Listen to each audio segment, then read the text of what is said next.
Before we start our council meeting, on at least occasionally, at most occasions, as we do, we like to recognize very special events, special people, and special occasions that need to be brought up to a level of mayor's proclamation. And we're very fortunate tonight to have two fine organizations receiving a proclamation recognizing their efforts. And starting off this process, and I do have the council that will be joining with me on this, and they're supposed to be standing by the door. If it's not going well, I can make a quick exit. But I have a proclamation tonight for the National Travel and Tourism Week, and I'd like to ask Ken, would you come up and receive this, and maybe we could have our group line out there behind us to be the receiving line. And I'll ask you to make a few comments when I get to read. You know, when you talk about tourism, you will be amazed at how much it contributes to the economy of a city, state, and a nation. And every time I look at these numbers on occasion, I'm always saying, wow, we've got all these in Maryland. And I think it's very important that we have something of this nature here. So let me do something I think would be appropriate if I start reading this thing. Proclamation, Office of the Mayor, City of Pearland. Whereas travel and tourism to and within the United States provides significant economic benefit to the nation's economy, and the economic prosperity generates $2.1 trillion in economic output. Did you know that? In 2015, $97.1 billion spent directly by travelers. Isn't that amazing? And whereas travel is amongst the largest private sector employer in the United States, supporting 15.1 million jobs in 2015, including 8.1 million directly in the travel industry and 6.9 million in other related jobs and industries. And whereas tourism plays a significant role in economic impact on the city of Pearland by bringing in $129 million in visitor spending in 2015 and $4.6 million in local tax revenue, which includes sales, occupancy tax, and 1,200 jobs. And whereas travel in the state of Texas is one of the state's largest industries, generating in 2015, and this is the number that Kim will explain why this number is chosen.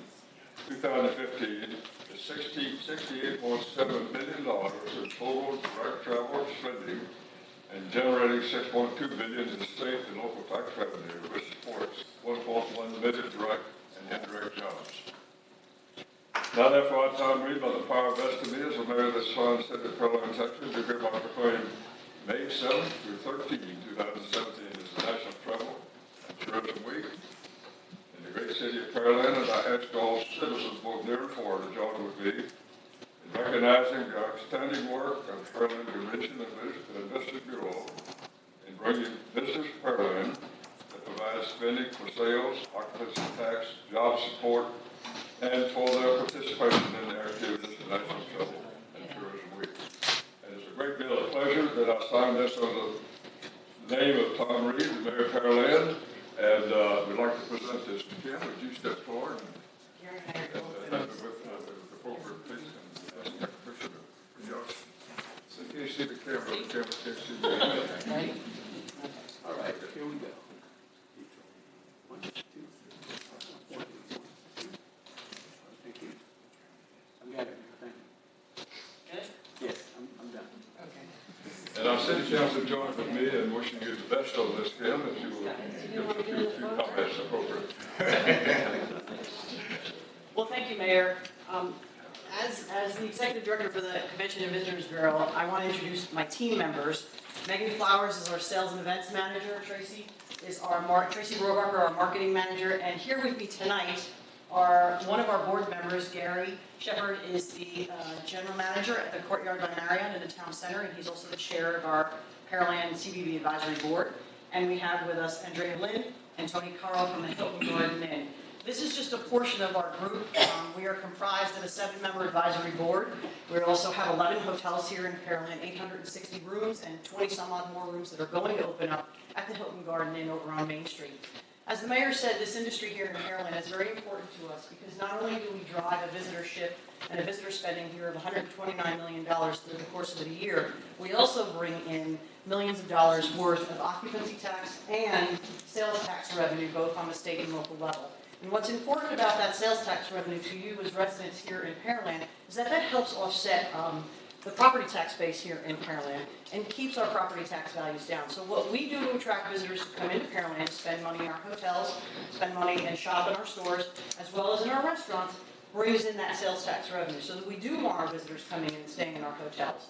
And we want them to do all of these things. So all year round, we promote and market Pearland because our mission is to promote Pearland for visitors from the outside of the area to here into Pearland, so that we can then drive that hotel occupancy tax, which funds our budget. We are totally self-funded through that hotel occupancy tax. So not only do we bring revenue in, but we're also self-funded through that hotel occupancy tax. So there's a group of us here that we go and do this all over the country. We go to trade shows, we network in organizations, we promote, we do advertising, whether it be digital or print, and we're out there every day trying to get business to come in here. You will see that come January 2018 and 2019, we're going to have the Texas Amateur Athletic Federation. It's the Winter Games of Texas. We hope to be having thousands of people come in here and compete in amateur Olympics over Martin Luther King weekend during 2018 and 2019. We're partnering with Pearland ISD, Alvin ISD, and the Parks and Recreation Department in our office to put this event on. This is going to be a new event that's here in town. We actually are taking it away from Frisco because Frisco had it for 11 years, but we're happy to have it here. We're hoping that it continues after the 2 years, but we're doing it as a 2-year test market in order to see how this benefits our city. So this is going to be a big event for everybody. We're probably going to ask everyone to try and help us with it. So if anyone is interested in athletics, we've got 16 different athletics that are going to go on. You're going to see them as time goes by, listed on our website as well. And you're going to be hearing more information about that. This summer, if you have friends and family that are coming to visit you, don't have them stay at your house. Put them in a hotel. You don't want them in your house. You want them in a hotel. So when you do that, we're going to call it Poppin' Summer Fun. So between Memorial Day and Labor Day, we're going to have special rates set up at some of our hotels and added value put into those hotel packages. So we've got some flyers here that we'll give out to you, or we'll leave in the back at City Hall, and ask you to help us to drive business at Pearland. So there again, we employ you to be all ambassadors, tourism ambassadors for Pearland Convention and Visitors Bureau, and we thank you for letting us do what we do to bring visitors here, because it really is, in the end, all about creating experiences for people that come here. We're a very friendly and warm atmosphere here in the city, and we want people to come here because we do have something wonderful. And if you haven't seen or heard about 4-foot pears that are fiberglass and artistically painted, well, guess what? They're going to be installed in the next few weeks, so hopefully by the end of June, you will start seeing 20 fiberglass pears placed all over Pearland. I swear, it's not Peter Piper, pickled peppers, I don't know what it is. We're going to have 4 here at City Hall, and we're going to have them at several other parks and businesses throughout Pearland. So there again, visit Pearland.com. Thank you very much. And it's National Travel and Tourism Week. Go out and tell people to travel and bring them here to Pearland. Thank you again. Appreciate it.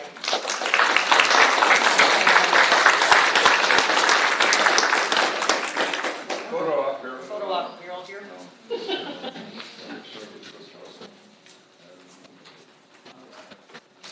One, two, one more. One, two. Thank you very much. All right. Kim asked me to do something special to recognize tourists. So I hold my best tan with me. There we go. A good tourist, this is what it's supposed to look like. Thank you, Mayor. Unless you buy a hat, like I didn't have. I'm sorry.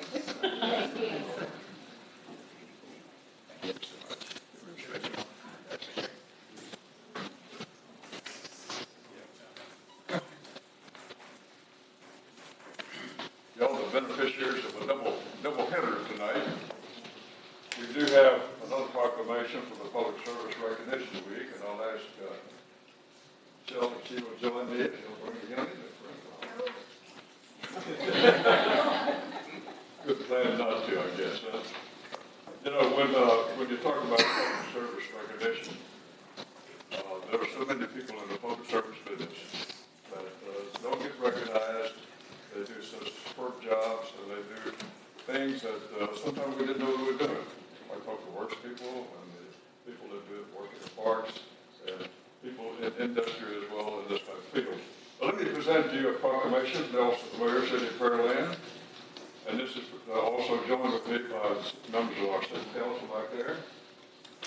Whereas American citizens are served each day by public servants at the federal, state, county, and city level by public employees who take their jobs and their oath seriously as they keep our nations working. And whereas many public servants, including personnel from the military, police officers, fire department workers, firefighters, border patrol officers, embassy employees, healthcare professionals, and others, who risk their lives each day in service of the people of the United States and around the world.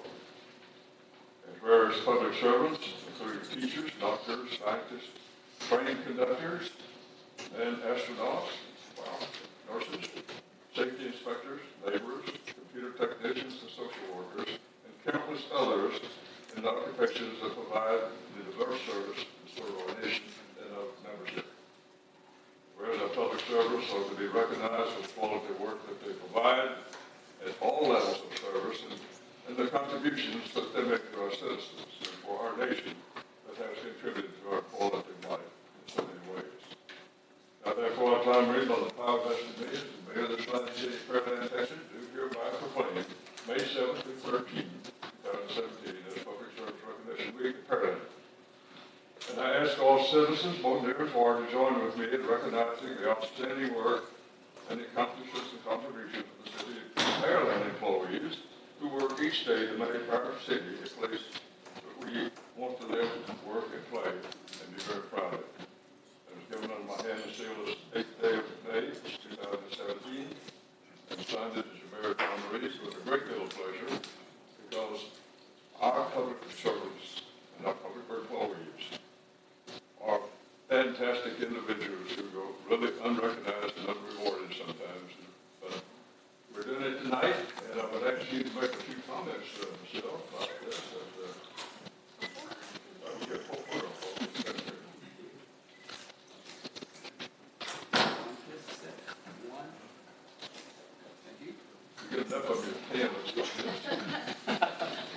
Thank you, Mayor.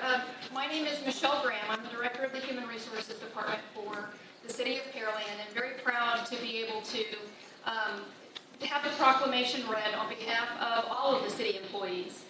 There are a variety of departments. There were many that were mentioned here, astronauts and things like that, that you don't necessarily think of as public servants. But there are a variety of people, both at the federal, state, and local government level, that serve their communities, and we're very proud to do so. Here at the City of Pearland, we have over 700 part-time and full-time employees. We have from lifeguards to accountants, maintenance workers, electricians, asphalt workers. We recruit, hire, and train individuals from manual labor jobs to executive levels and everywhere in between. There are a variety of local government employees that are here tonight. We've got some people from our Human Resources Department, from our Finance Department, from our Municipal Courts, from our Engineering, from our Economic Development, from our Parks and Recreation, from our Capital Projects and Engineering. You saw our Tourism Group.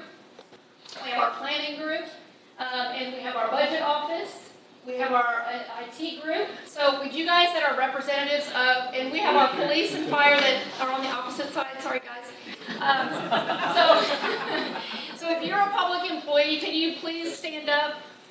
We have our city secretary and our attorney. Thank you.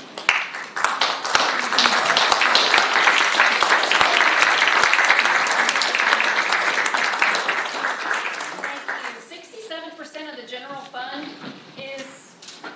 of the general fund expenditures are on people. We don't provide a product, we provide a service, and we're very happy to be able to provide that service here in Pearland. Thank you. Michelle, thank you so much. You put some very nice people in the right place to do a great job. Thank you so much for that. Thank you.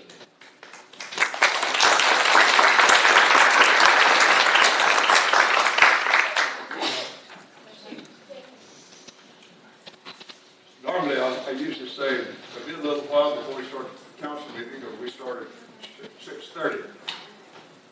we started to drop down about 2 minutes.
Ladies and gentlemen, let me open a regular meeting of the City of Pearland Council for May 8th, 2017.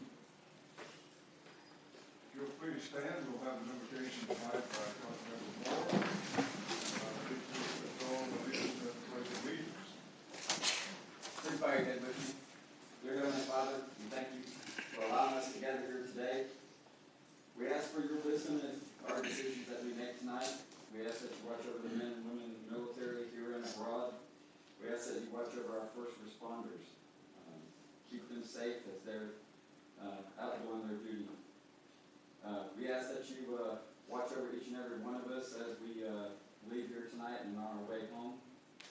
And we ask that you give us the wisdom to know the things that we can control and the things that we can't control. And deliver us from some of that stress that we take on in our daily lives. We ask all of this in your name. Amen. Amen. Would you please join me in our pledge of allegiance? I pledge allegiance to the flag of the United States of America and to the republic for which it stands, one nation, under God, indivisible, with liberty and justice for all. Honor the Texas flag. I pledge allegiance to thee, Texas, one state, under God, one and indivisible. Well, I great appreciation for being here tonight. We announce the business and work of our city, and we're being here. It makes it very nice to have the people that we support and serve in the audience here with us. We always like to have a roll call of make sure that we have the personnel in place here.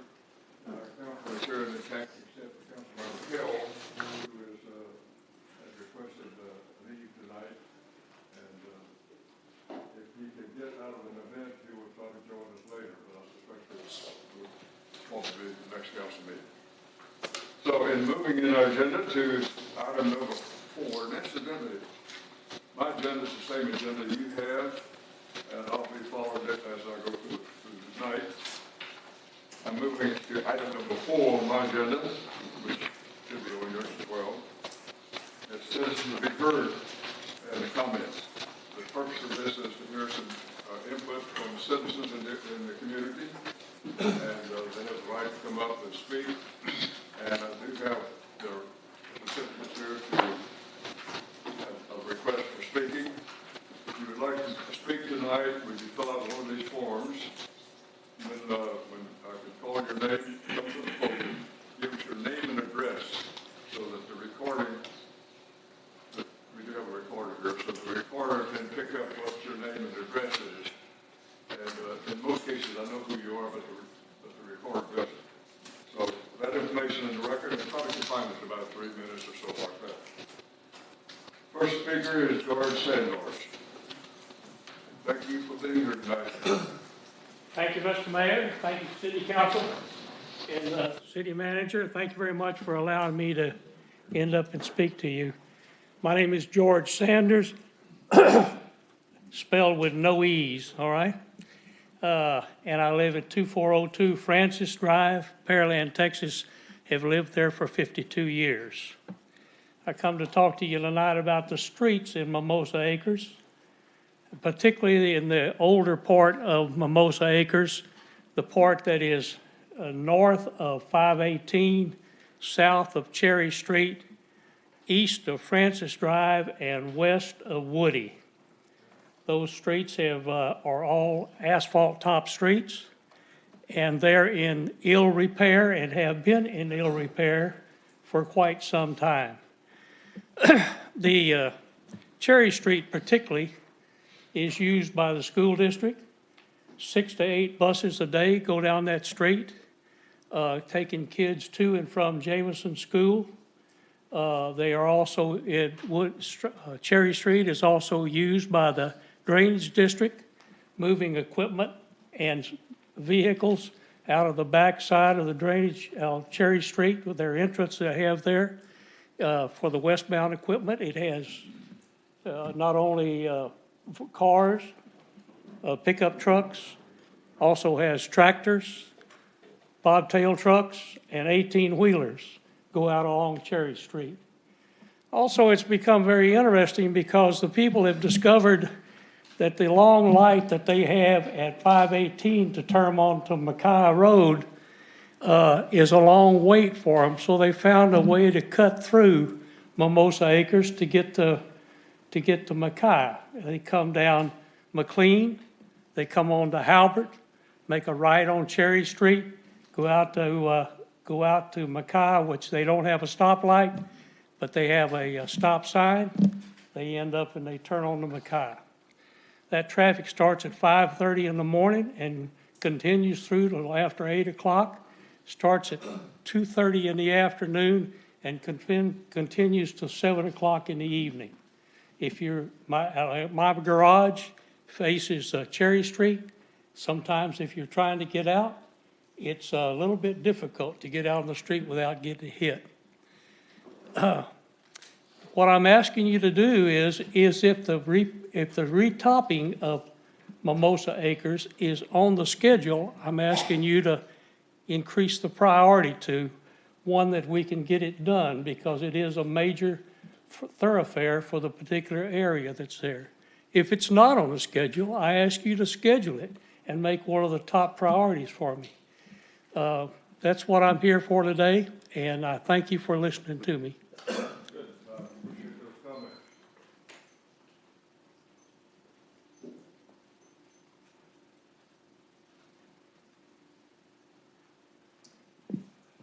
Probably hear me a little better when I turn the microphone on. But, you know, it's always good to hear the council always appreciate input from the community on issues that sometimes we don't really have a chance to travel every road and every subdivision and visit all of the areas and towns and some of the things that we sometimes miss in our process. But that's what this part on agenda is for. Moving into our agenda to the next item on our agenda, which is the consent agenda. The council some number of years ago placed an item on the ballot for one of our elections to handle consent agenda items, which are usually slam dunk type of issues. And it did pass close to 90%. And it has been a help to us instead of reading something like 13 different individuals to say yes to. in the slam dunk where we were able to go ahead and handle it with the consent agenda, which most good businesses do. That information on the record, are there any items to be removed from the consent agenda, which consists of items A through G? And hearing none, I'll ask Councilmember Carbone if he'll present this for our consideration. Thank you, Mayor. Consideration and possible action approval of consent agenda items A through G. So moved. Second. I have a motion and a second. Are there any discussion on these items? Hearing none, Mr. Secretary, we have a motion second on the floor. Councilmember Carbone? Aye. Councilmember Reed? Aye. Councilmember Moore? Aye. Councilmember Ordino? Aye. Councilmember Perez? Aye. Consent items A through G was approved with 5-0 with Councilmember Hill absent from the chamber. Okay. Moving in our agenda to new business. Item 1 is, Councilmember Reed, would you present this for our consideration here tonight? Thank you, Mayor. Consideration and possible action, first reading of ordinance number CUP 17-00005. So moved. Second. We have a motion second on the floor. We also have a communication from the Planning and Zoning Commission regarding this particular item. And after considerable discussion, the Planning Commission made a motion with the following conditions: that 1, bars over or behind the windows should be prohibited. Neon and LED strip lighting around the doors or windows would be prohibited. The bollards will be removed from the east side of the parcel to allow cross-access with Walgreens to the east. After consideration, that motion passed by a vote of 6-0 in favor of, and I'll ask our city manager if he'll give us a staff report on this item. Yes, sir, Mr. Mayor. The council conducted a joint public hearing on this particular CUP request. As you've noted, there's a positive recommendation and positive from staff as well for your consideration tonight. Okay. Council, any question or comment on this item? Yes, Mayor, I have one. I'm fine with the use, the conditions. Staff, I think if we feel like those are conditions that are relevant to this site, I think there should be relevant to all the sites. So if we can add those, or at least consider adding those to the UDC, so those provisions are in account for everybody. We're not adding this as a condition on conditional use permits only. Only comment, Mayor. Okay. Any other comment or question?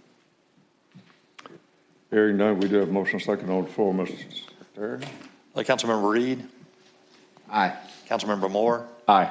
Councilmember Ordino? Aye. Councilmember Perez? Aye. Councilmember Carbone? Aye. Ordinance number CUP 17, 4 zeros and a 5 was adopted 5-0 in its first reading.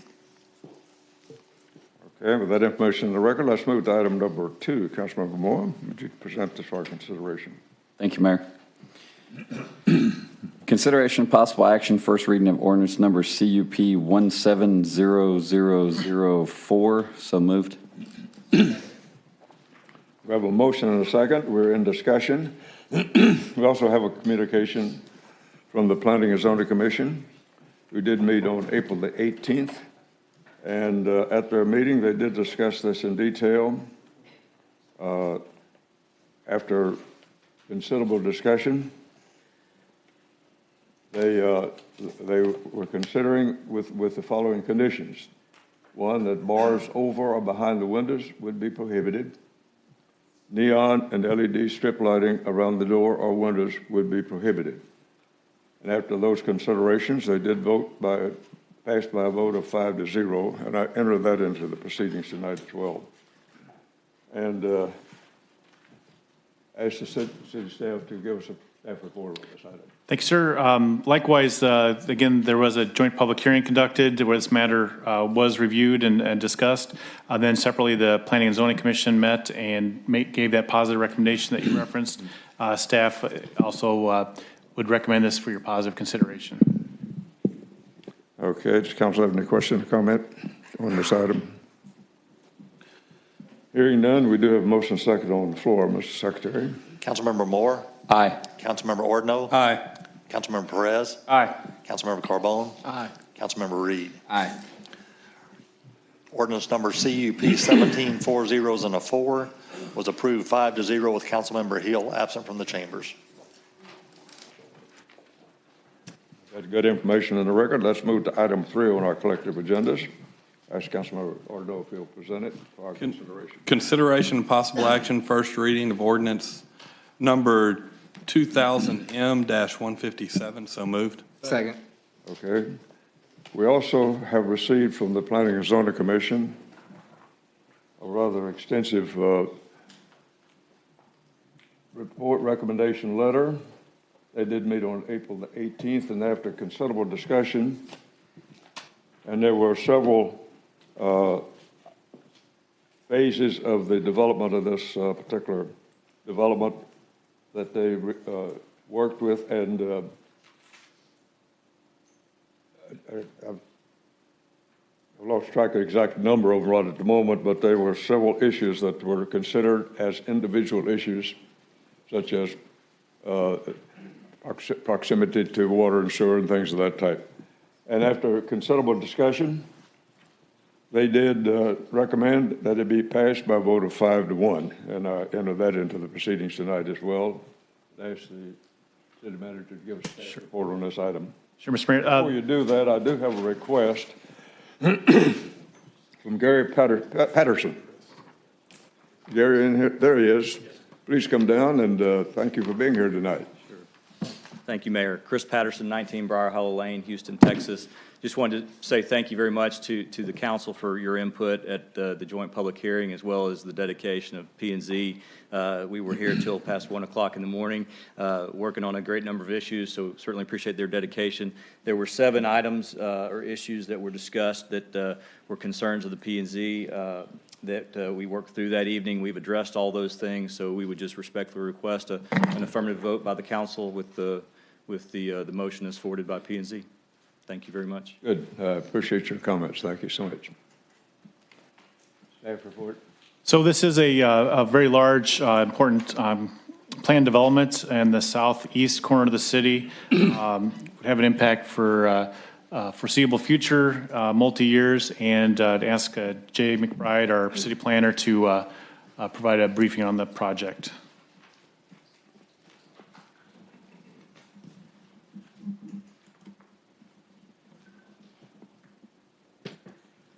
Thank you, Mr. Mayor, members of the council.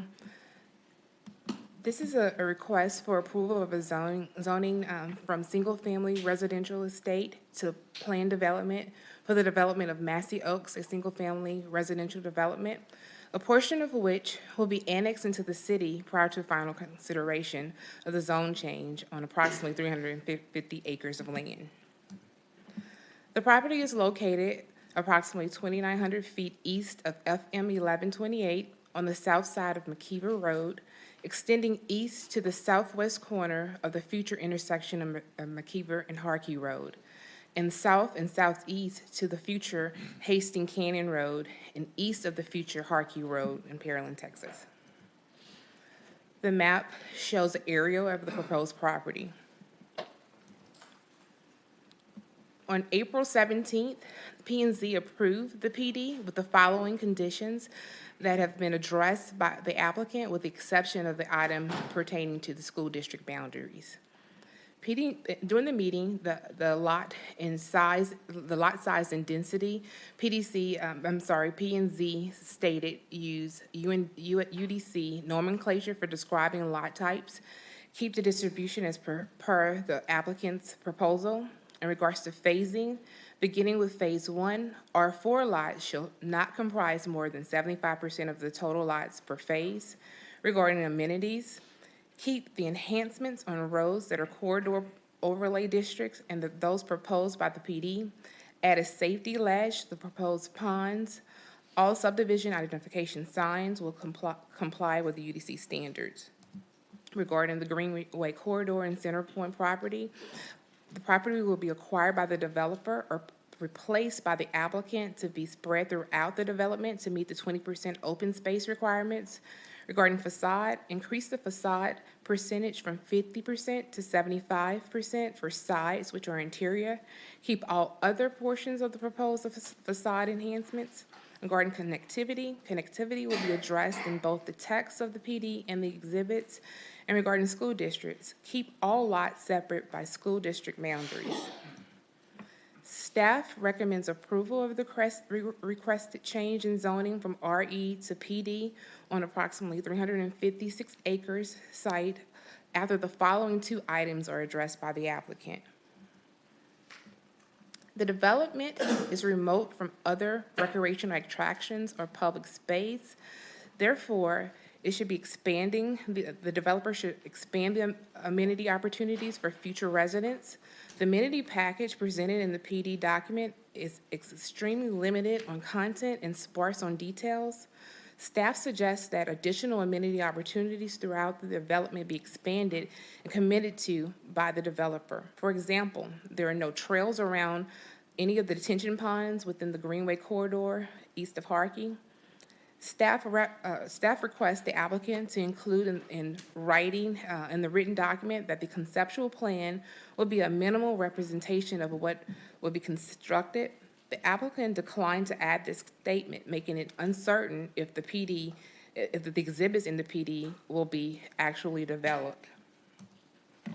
Regarding the design plan should provide sufficient details for the proposed amenities, landscaping, and open space, indicating a minimum quantity of trees to be planted, benches, and a minimum specifications on amenities and parks. The design plan only shows, which is actually shown on the screen, only shows green color and the words detention and open space. And the written portion of the PD on page 10, table 8, gives minimal details describing the amenities. Exhibit C, which is actually shown at the top corner, it shows the landscaping plan and the word proposed for trees and ornamental planting areas, which are not clearly legible. The detail exhibits for the exit, the alley, the Grove, Massey Lakes Park, and Rogers Lakes and Parks all say conceptual. Utilizing text like this throughout the PD makes it difficult for staff to enforce the PD during the time of the development. The Greenway Corridor, which is the largest unusable open space, has no amenities listed in Table 8. The design plan should demonstrate how all lots will be within a quarter mile of any amenitized open space. Additionally, the items stated tonight have been consistent since the original staff comments provided to the applicants in reference to amenities. Regarding the school districts, staff requested the applicants will not plot any lot that is located within two districts. The applicant added the language, but also put a condition unless a boundary allocation agreement is approved. This condition needs to be removed. And in conclusion, if the council concurs with P&Z and staff's positive recommendation, including conditions, then the PD would be revised by the applicant to include the enhanced amenities, addressing the items discussed above, and providing a detailed design plan by the July 24, 2017 second reading. Mr. Mayor, that concludes my formal presentation. Okay. I appreciate that. That completes the report. The only thing I note is you may have noticed the second reading is tentatively projected for out in July. The reason for that is there's a separate annexation process that has to go through, and we've got to have that property, portion of the property, half of it, annexed in the city before we can zone it. So this keeps things moving by getting the first reading going in, but then you won't see the second reading until the annexation wind its way through as well.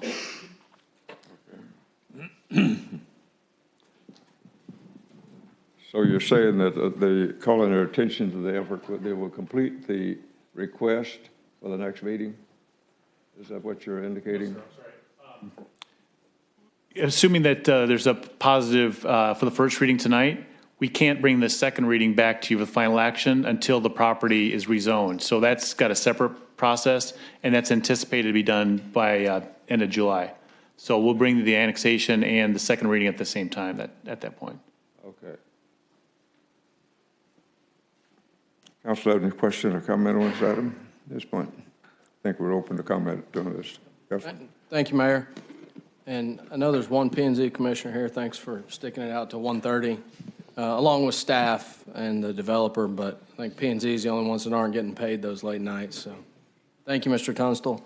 So we got to a positive recommendation with two open comments. I guess I asked the developer if y'all care to comment on those two items.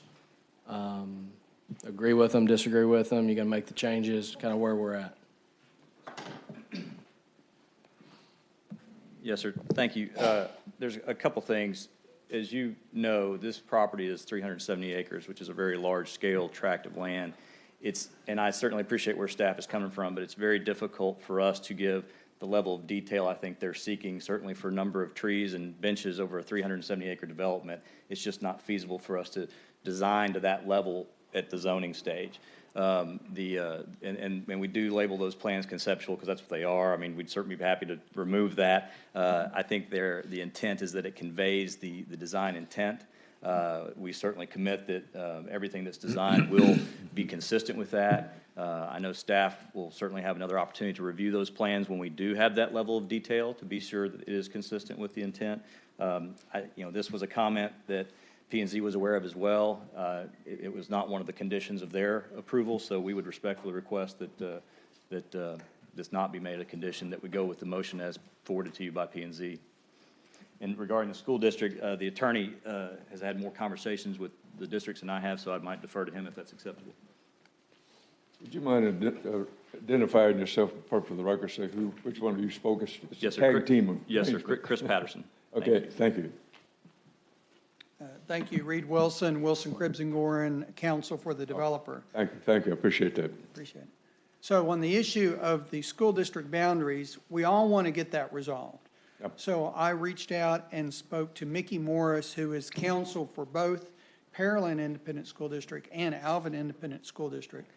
And we are going to try to have a meeting of all parties with the developer to talk about how this can properly be resolved. And it may be that there would be annexation, disannexation, or it may be that there would be something more akin to a less formal allocation agreement so that we could resolve these issues. As y'all may have seen on the map that was shown, the interior of the Massey Ranch property is a rectangle that is in Pearland, and then the outer perimeter of that tract is in Alvin, and then all of Rogers is in Alvin. And that just doesn't make for a reasonable layout for lots. So we're going to ask them to work with us on an equal, fair is fair, equal, same number of lots, same amount of assessed value resolution that just makes more sense from a design perspective. We should be able to have that done by the time of second reading. So that's all we're asking is for a little bit of latitude. We recognize it's all subject to the approval of both of the districts. Absolutely, no question. Okay, good. I appreciate that. Councilman Reed, do you have any comments? Or go ahead and do it. I'm not opposed to the development in general, but ultimately having seen and currently seeing what residents of another neighborhood in Pearland are going through with the division of school districts, having to fight with both school districts, one of them being Alvin ISD. I can't vote for it, consciously vote for it and say that I'm doing the right thing by residents that are going to eventually move into this neighborhood. And so that's going to be my deal for tonight. But if the school district thing gets worked out and, whatever happens after the meetings and the next time that it comes around, then, my thought process would change. Okay, Councilman Moore. Thank you, Mayor. I have big concerns with the school district issue too. I would like to see that worked out before it comes back to the July 20th meeting. Just because like Councilman Reed said, I mean, we went through a lot of issues with Fort Bend ISD to Alvin ISD. It still is not really a good plan. They're asking parents to pay an extra fee, and then it's limited space available per year. Well, actually, no, they reneged on that. Okay, so they reneged on it, but that was the original plan, was so little Johnny or Susie may go to Alvin ISD this year, but then next year there's not space, so now they got to go back to Fort Bend ISD. And I don't want to be in that same situation, you know, with this development and having people fight over that. My envision of it would be, and I don't make those decisions, but my envision would be as the city limit line. I mean, if you live in Pearland, you go to Pearland. You live in Alvin, you go to Alvin. But you know that's for somebody else to decision to make. But that's kind of where I'm at. Or no? My biggest issue is still density. I voted against Baker's Landing based on it. You know, this is going from RE, which I understand is not developable, down to something that's a whole lot denser than RE. And I truly believe it will affect every study we've done, every plan we have, if we continue down this road of taking RE and commercial property and rezoning it into what basically becomes an R3, R4 type density development. So that's my main issue. I do agree with the school district issue. We've seen what it's done in different areas. And even going back to when Green Tea was developed and what they went through to get out of Clear Creek into Pearland.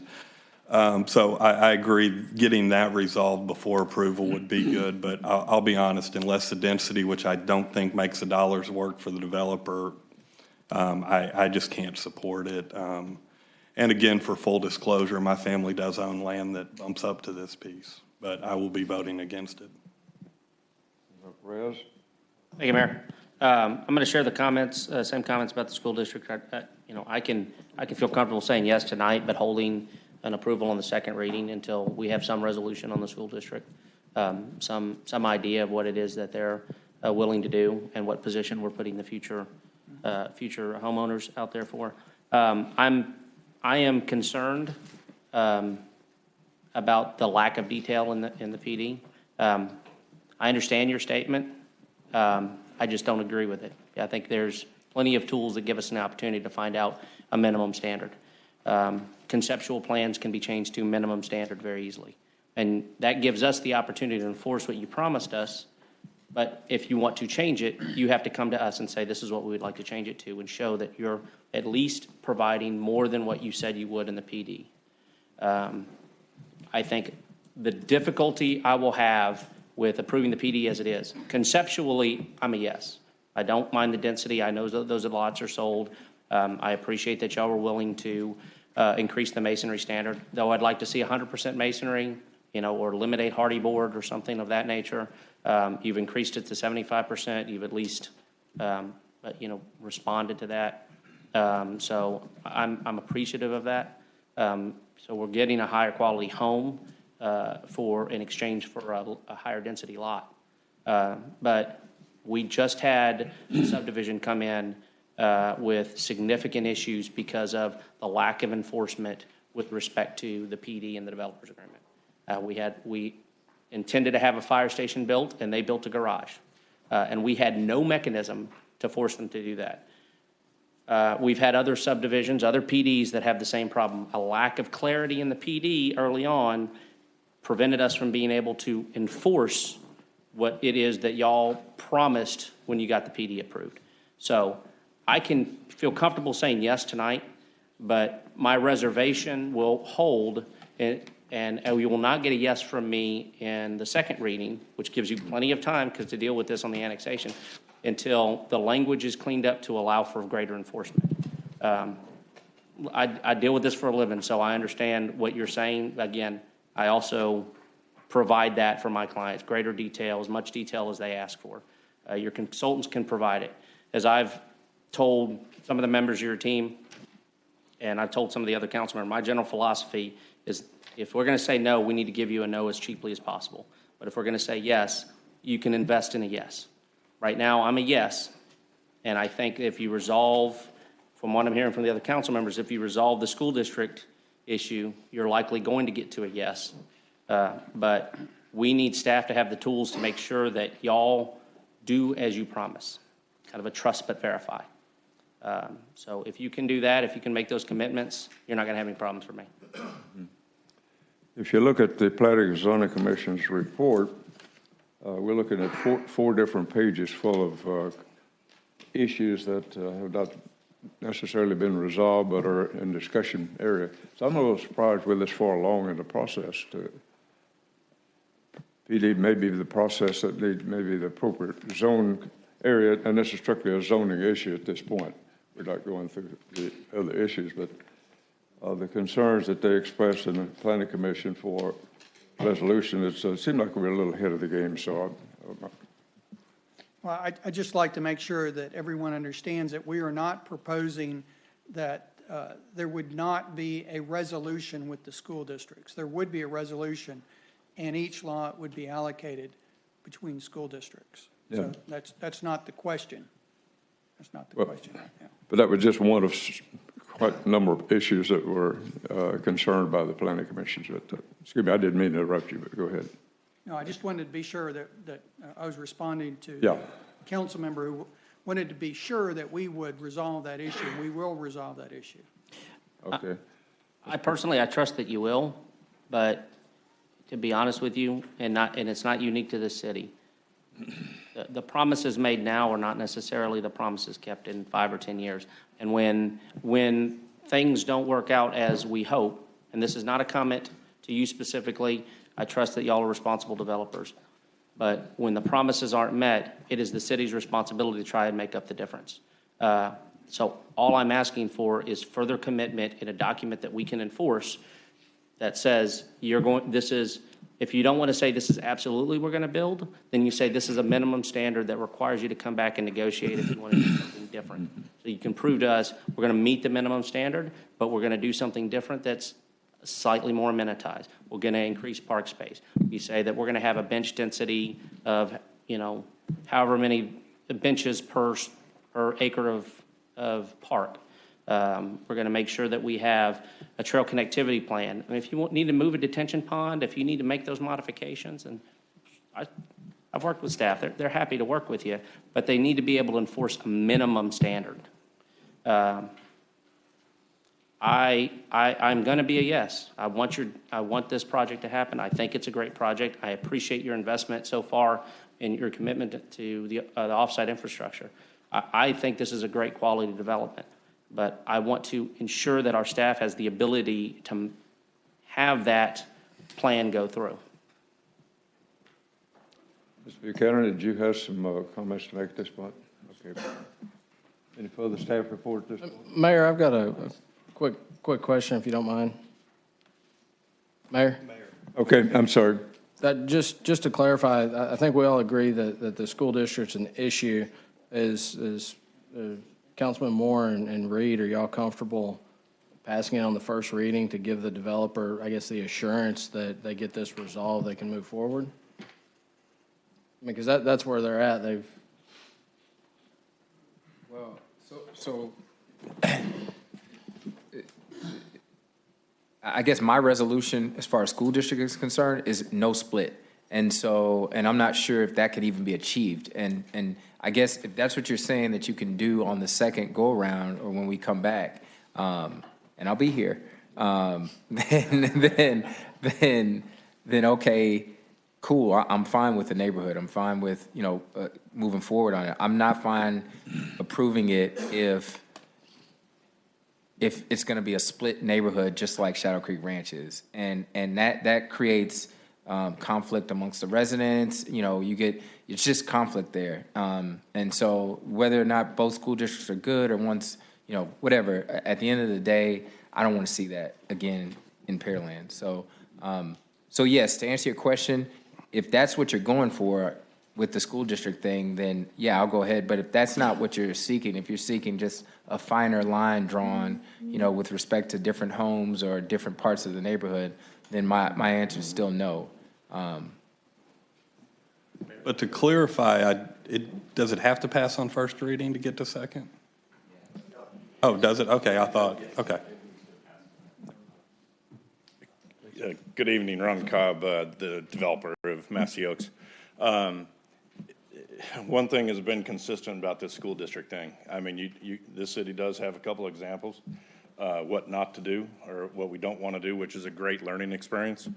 It is our full intention. We added the language to staff's recommendation language to give actually the school district, who is in charge of educating our kids' boundaries, give us some time to work so we don't have a neighbor kid next door going to Alvin and one going to Pearland.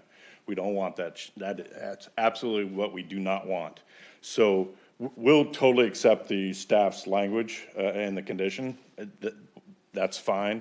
We just, at least our preliminary conversation with the school district's lawyer, we think they needed more information to understand. Some of you, I think we may have shown an exhibit on the joint planning meeting that showed kind of it'd be the northern half of Massey was under the Pearland and the southern half was under Alvin. We did that based on assessed value and unit counts. And so they've seen that. It's for them, it was an easy no because we didn't discuss it and they didn't see the rest of the plan, but it is our full intention to do what's right. Do not what we've already done in the city, do what's right, which is having neighborhood kids go to the same school. So hopefully that answers that question. So we will accept the staff's, I guess, condition if that helps you guys with the vote. Have you had any prelim negotiations on the district lines? Yes, we've had several, or some of our consultants had already met with both superintendents. Reed Wilson spoke to their lawyers a couple weeks ago. So yeah, that ball's already kind of left the court and is going down the road, but as all good things take a little while, and it's going to take a bit of kind of working with them. Can we get it done by July 24th? It's the school district. I mean, it's two school districts. They got their own priorities, and I would love to come here July 24th and have maybe a letter of an agreement or a memo of understanding that they will, consider these boundaries, but getting it done, I don't have that much confidence in getting it done that fast, to be honest with you, but, we are working hard at it. Same thing with the center point. We thought we were way down the road with them until, we got a no, and we said, okay, let's regroup, which is what the additional 13 acres of open space will be spread out amongst the development. Okay, thank you. Yeah, and y'all are going to have to take an MOU because the legal process, I don't even think would allow them to get it done in that period of time. So that will be a lengthy process with the state.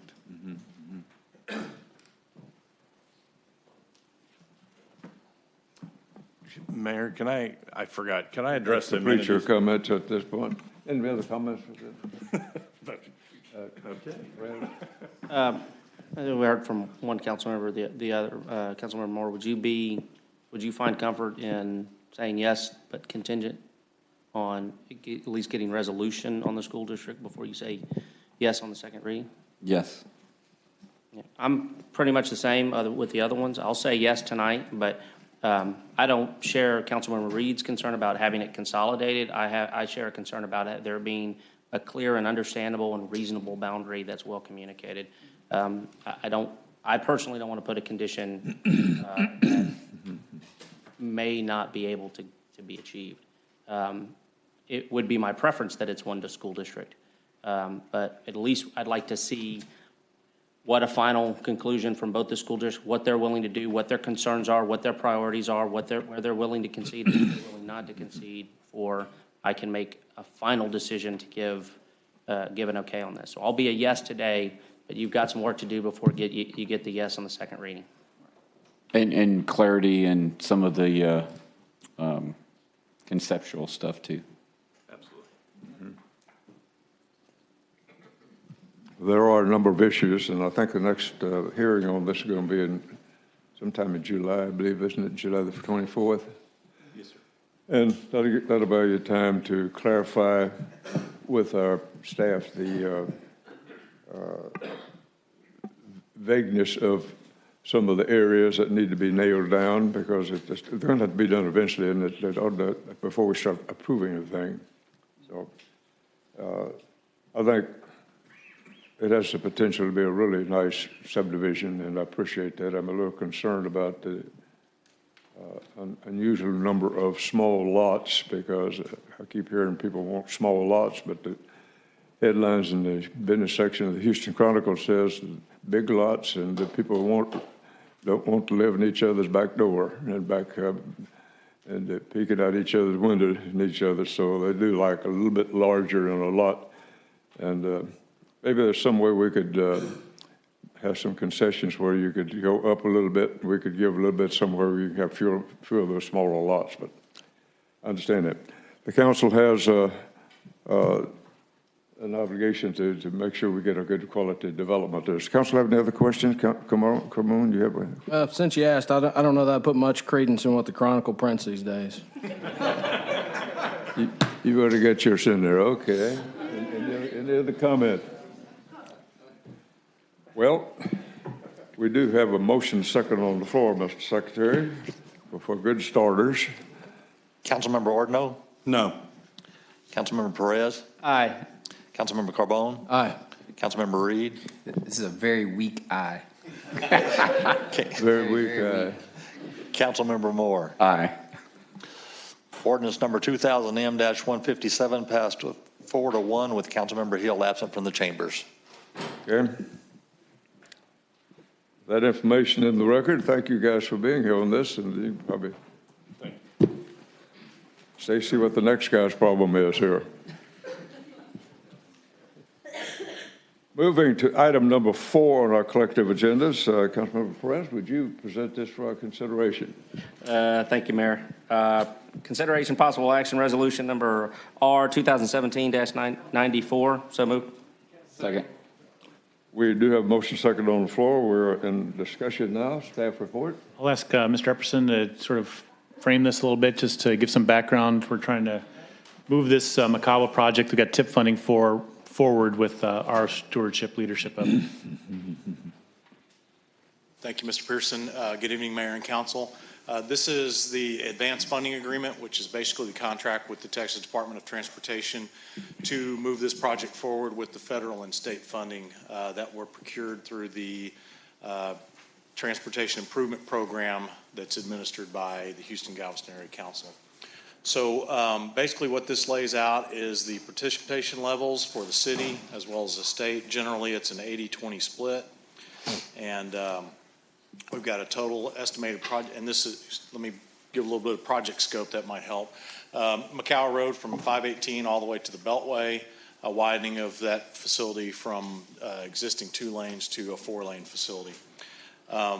Total project cost, including engineering, right-of-way, as well as construction, is approximately just a little bit over $43 million. The federal participation level is a little over $34 million, and then our local participation match is just a little over $8.5 million. That'll be over several years as the project moves forward. This is the first step to get the project moving forward with the federal funds.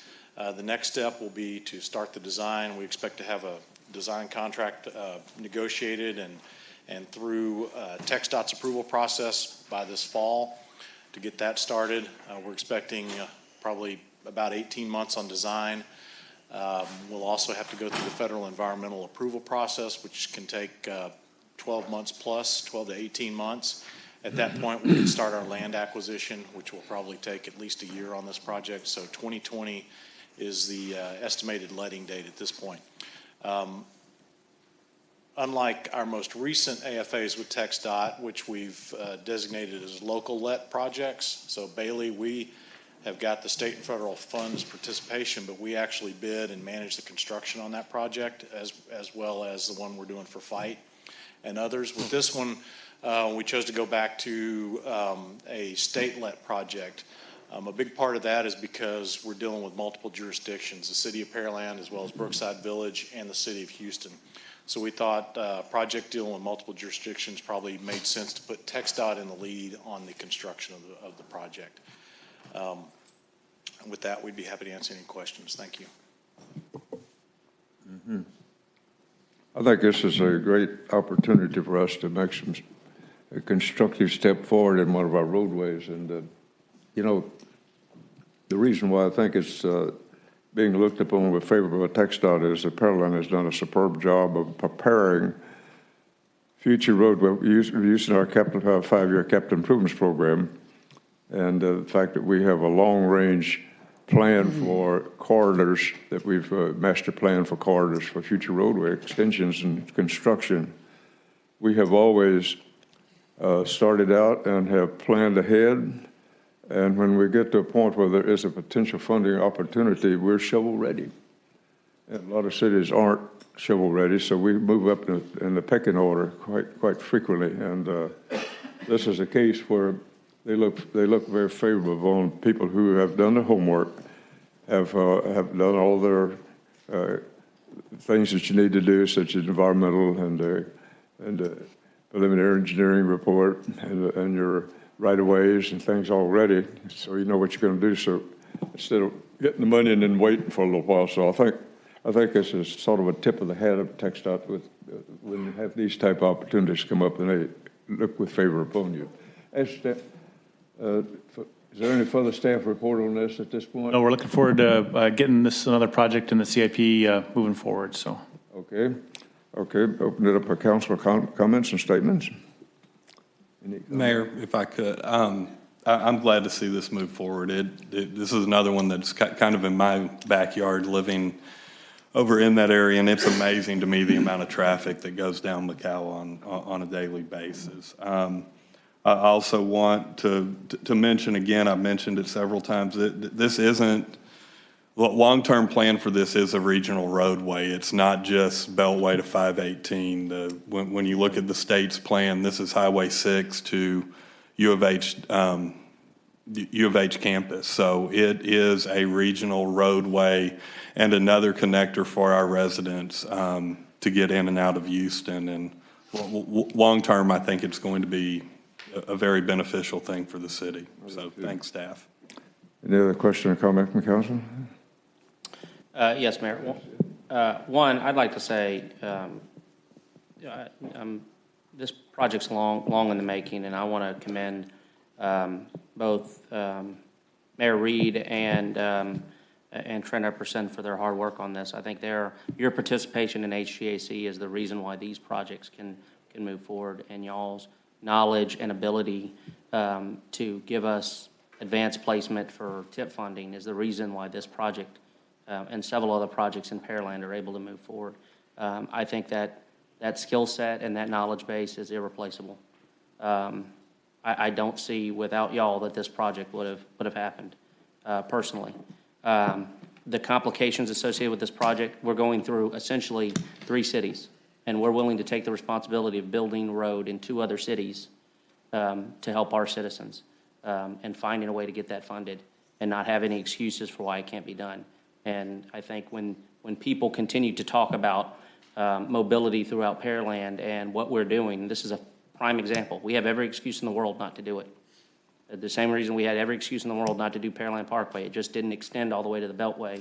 We had to go through another city. I commend that. As a curiosity, have we had any feedback from the city of Houston and when they're going to do any improvements on Makawa? Do they have anything on their 5-year CIP for that project? I'm assuming you mean north of the Beltway? Yes. I'm not aware of any plans of theirs, but we can look into that. Okay, thank you. You know, one other thing that makes these types of opportunities shine so much is that we're not talking just about another city against another city. We're talking an 8-county region, which is the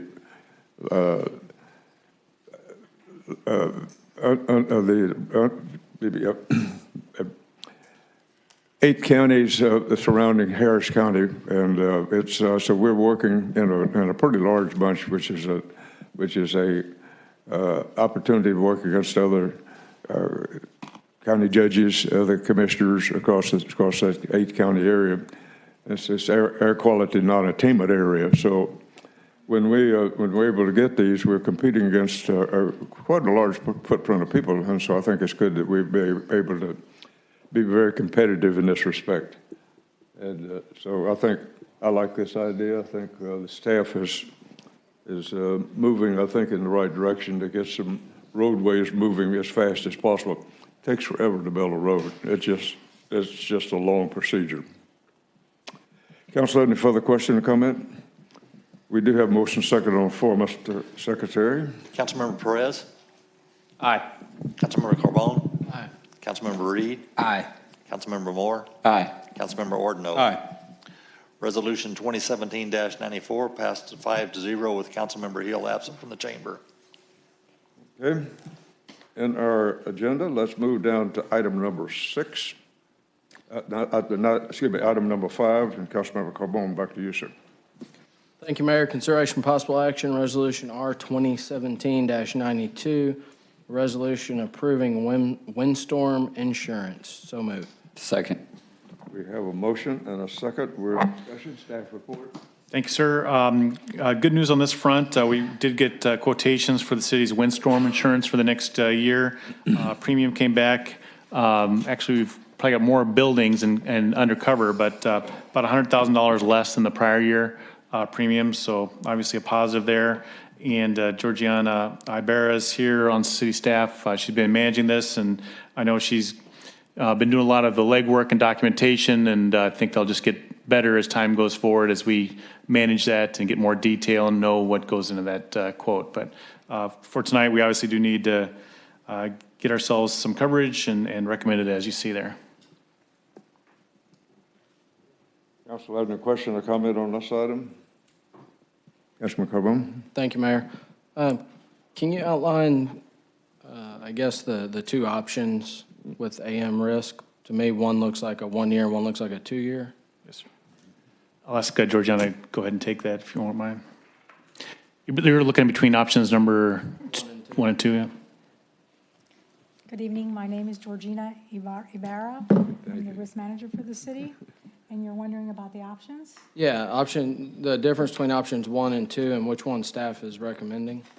Staff is recommending the option 2, which is the 2-year policy with annual installments. Okay. And what that means is that we will be paying for 1 year, but we have a rate guarantee for 2 years. Okay, so we're locked in for 2 years?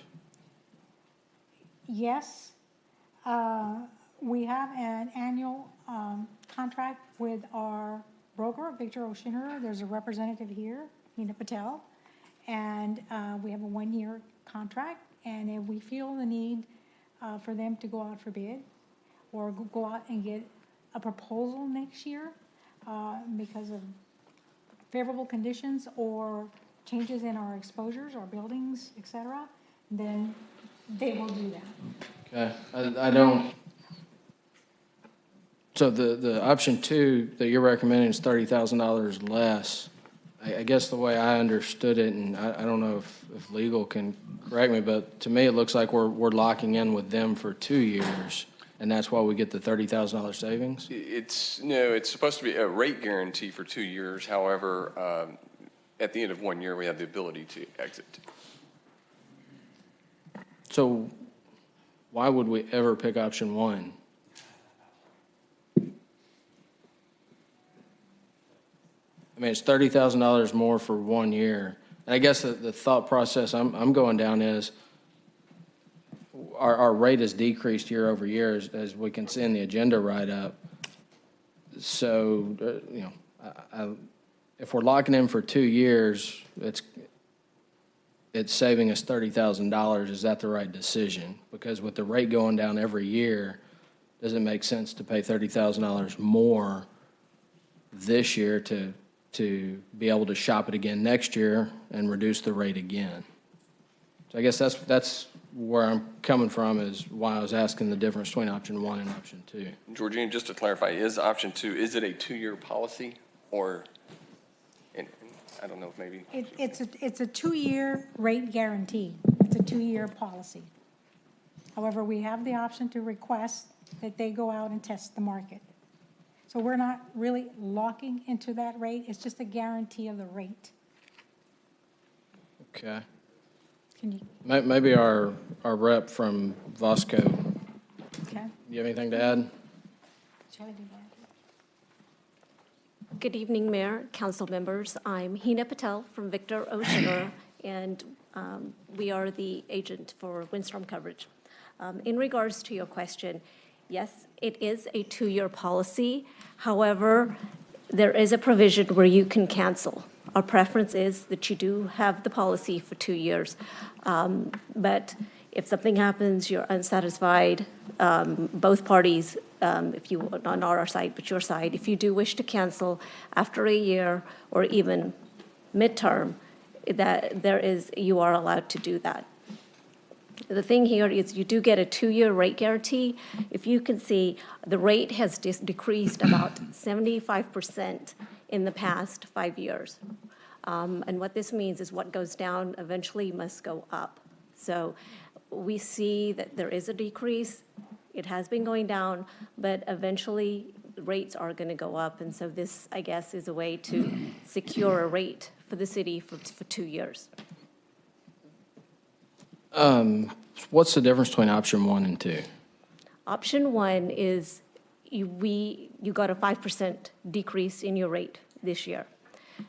I can't guarantee if there's a hurricane or if we have bad seasons all over the U.S. as far as wind or hail, next year, if you don't take option 2, the rate can go up. Okay. That does not make any logical sense to me. Because option 1, the premium is $560,000. Correct. Option 2 is $530,000. Correct. And option 2, they're going to lock in the rate for 2 years. But you're saying we can get out after a year? You can. I mean, our preference is for you not to. It's like, yes, if you're buying something for 2 years, we're giving you, a discount. But you are not locked into it. Can you expound on your preference? Is that Vasco's preference? Is that AM Risk? Is that the city's preference? Well, I guess let's put it this way. If you bound this I guess it's in the interest of everybody. It would be in the city's interest because you can get out of it after a year or even, after 6 months, after 18 months, you can get out of it. As far as for us, we know that we have, your stability for 2 years. AmRisk doesn't matter. They want the business year after year, but, I guess we're saving you money if you do it for 2 years. But you are not locked into it. Is there a penalty when we decide to get out of the contract? No, there will not be a penalty. I kind of share the concern. There doesn't seem to be a good reason to have option 1. No. Yeah, I feel like we're missing something. I'll defer and let council try to ask a different question that gets to the writing. So how much time in advance do we have to give if we want to get out of it? So do we have to have it and then 6 months prior to that year mark, we have to give notification? No, you don't. You don't. There is no notification. On our end, we have to give you 90 days reason for cancellation if for some reason we have to cancel. On your end, you don't have to give us any notice. You can just tell us tomorrow we don't want the coverage. Okay, so then, yeah. Why is it $30,000 cheaper? Why is it $30,000 cheaper to get a rate locked for 2 years? Because we are getting the policy for 2 years. But you said we can get out at any point. Yes, you can. If, let's say you are unhappy with our service. Let's say there's a huge claim and you're not happy with the way a claim was settled. You want to cancel. You can do that. Let's say you feel like the rates are going down some more next year. You can cancel. We can go out and market it some more. I guess to clarify, when you say we, can you expound on, I guess, who you're with? Victor Oceaner in Houston. Okay. We are an agent, and we have a relationship with the Texas Municipal League. which is your liability and property carrier, most likely. And anything that they do not cover, they will refer you to us to go out and seek the coverage for. Okay. So let me ask this. Can we request an agenda item for next year to review this to ensure that we're still getting the best deal? And if we're not, then we can opt out of it at that year mark. Everybody happy with that? It still does not make sense. I mean, that's like saying, hey, I'm going to charge you $1,000 for a tax return, but I'm going to, but I'll do it to you for 2 years for $950. Right. Why am I going to lock my price in for 2 years when I can walk it up on you $50? I mean, but it's your option to get out. That doesn't. In the hope that they don't bother to get out and you automatically do it next year and collect the money. Is there a legal requirement why two options must be presented? Okay. If I could, I think Member Moore's suggestion seems the most rational of all this, just to flag it and put that down on the calendars I hear what you're saying. It seems, insurance is always a mystery, but.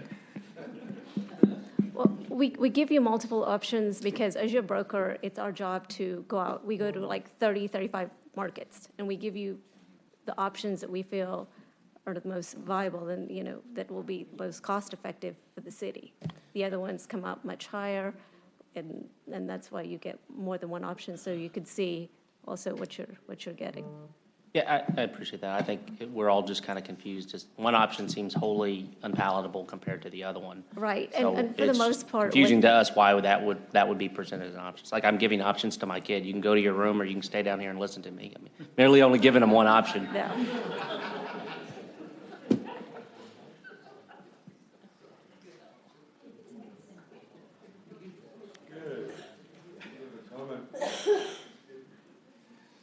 I'd say if this option 2 gets approved tonight, that legal's comfortable that we can bail on it.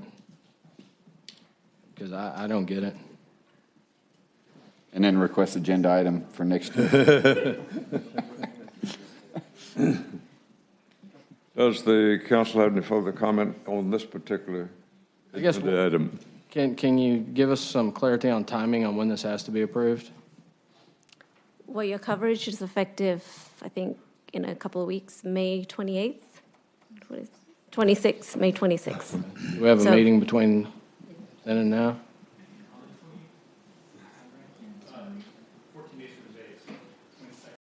20.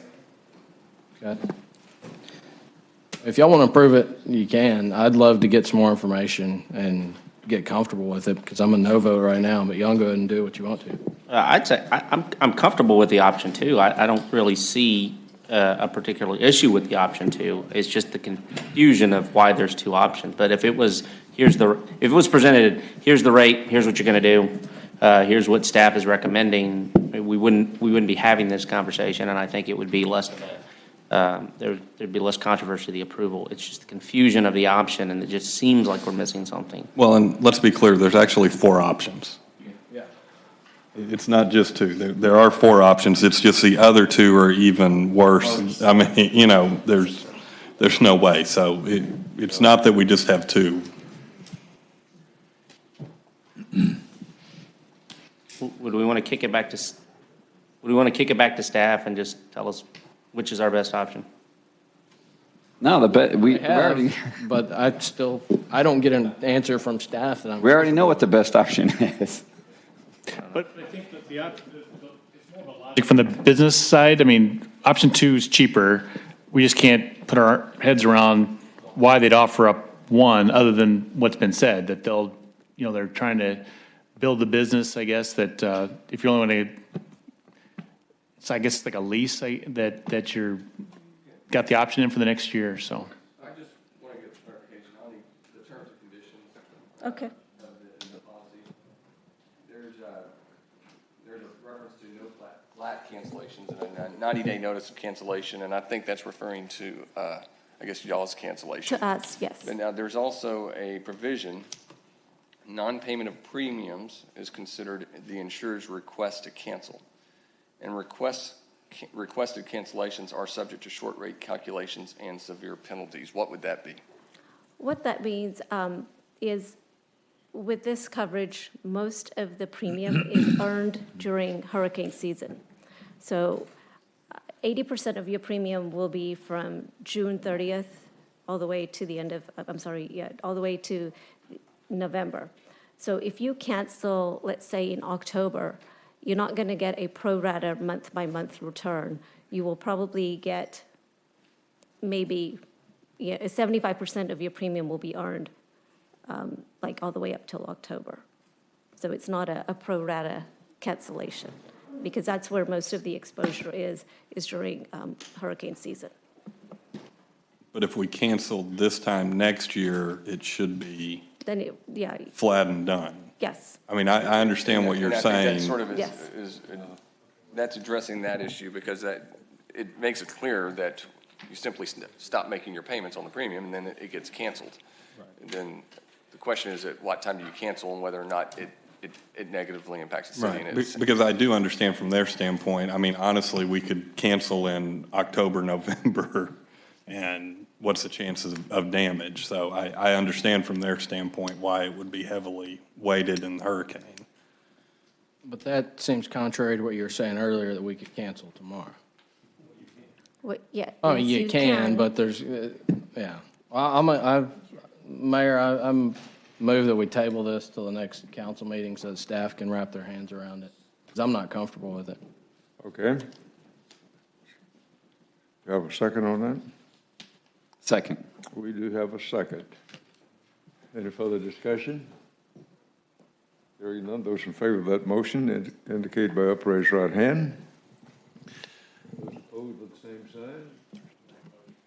Leave that pass. Voted. Good. We now, 3-2. I should have called on the secretary to do that.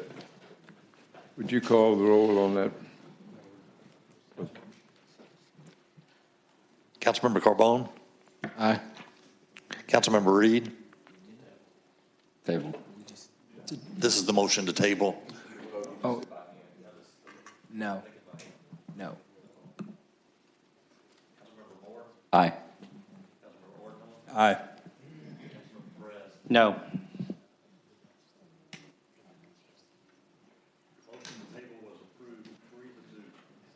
Okay, we now have an amended motion on the table. Is there any further discussions? It's tabled. Okay, it's already tabled.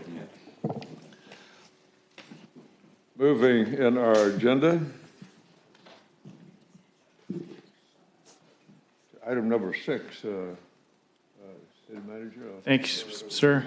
So each year, as we go through the mid-year budget work and you received your consolidated annual financial reports, the CAFR, staff produced and the auditors reviewed, we have our final fund balance for last fiscal year. We're in the positive position where we've got funds available over our general fund minimum fund balance.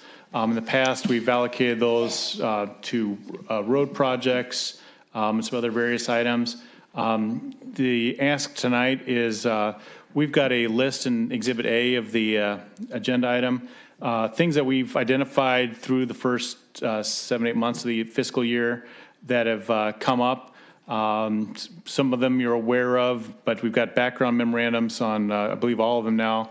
And just wanted to get a feel tonight if there's any consensus for inclusion or not in formalizing items for a mid-year budget amendment. We're still working through some of the mid-year estimates in total, but there is a positive just over $4 million over minimum fund balance. And I think there's some logic to getting at least some of that deployed into this fiscal year so we can start in on some of these projects, realize some of the savings in some spots, help out our service delivery and others, and just recognize reality, with the HVAC repairs, for instance, funding really is unavoidable on that front. Monitoring of some of the Blue Ridge work one way or another, some of those things. So if you'd indulge, I guess just feel from the council and if there's any consensus of things that, however you want to take it, things you absolutely want to do or we had some questions about however you want to proceed, that would help us. Okay, does the council have any question or comment on that? Yes, Mayor. I'd like to go to item 2 on Appendix B and refer to the backup information that was sent by the city engineer on the staffing. So, I mean, I think that's something that we really need to invest in, because the amount of money we're spending on that staff to help limit the staff augmentation, I believe would drastically minimize, if I'm correct, we're almost spending the same amount of money for project management as staff augmentation as we would to hire these 2 project managers. Is that correct? We would see a significant decrease in the demand of staff augmentation, adding these 2 project managers in the engineering department. I think a real quick way of kind of summarizing that is we had 2 items on the consent agenda tonight to do project management on 2 of our capital projects, just because our existing staff is basically beyond capacity managing projects. And those 2 projects were those contracts added up to about $170,000 for 12 months to manage 2 projects. And, for about $100,000 to $120,000 for a project manager or a senior project manager who can handle 5 to 7 projects, we can get that much more work done for less cost. How much is that staff allocation affecting the need for item F on the consent agenda, where we needed staff augmentation to help with plan review? Are we having to do any of that on the engineering side? Are we seeing a need for that to try in the future? Okay.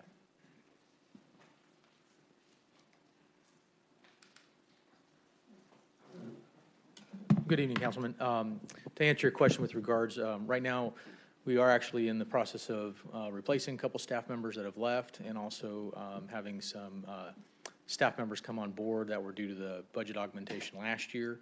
So we're beefing that area up already through additional staff that's been allocated from last year, and then also replacement of staff of those that have moved on. This item, as Trent had aptly pointed out, is to augment our project management staff with regards to that. But plan review we'll be already augmenting that in the future.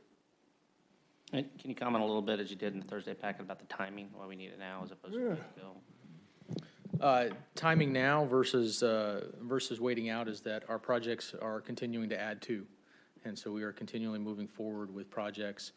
They are continuing to add to. As we take a look at the next budget year, we're already adding more projects. You'll be taking a look as the CIP has been moving forward. We're adding additional fire stations. Those are adding more projects. The aspect of working with TxDOT, all that paperwork associated with TxDOT itself adds tremendous amount of time that takes dedication to do. The staff has done an excellent job. However, we juggle. There's priorities. There's things that happen. So we want to give each of our clients, and I say our clients is our citizens, but also engineering's department's clients, which are the Parks Department, Public Works, Fire Department, PD. We need to give them all a satisfactory product at the end as well. And to do that, we need some assistance. That's one follow-up question. When we have a little bit more staff that's more readily available to deal with some of the complicated paperwork associated with the TIP-funded projects or the state-funded projects, can we rely less when we go out for RFQ of having those as prerequisites for the engineering? I think what I've seen, and not just our cities, but other cities that have to rely on TIP funding, it's a reliance on having firms that have people and staff that can fill the paperwork out and more familiar with the paperwork, and less on ones that could potentially just concentrate on the engineering. If we had these additional project managers, or even potentially more staff as we staff up, I think this department needs more just the 2 project managers.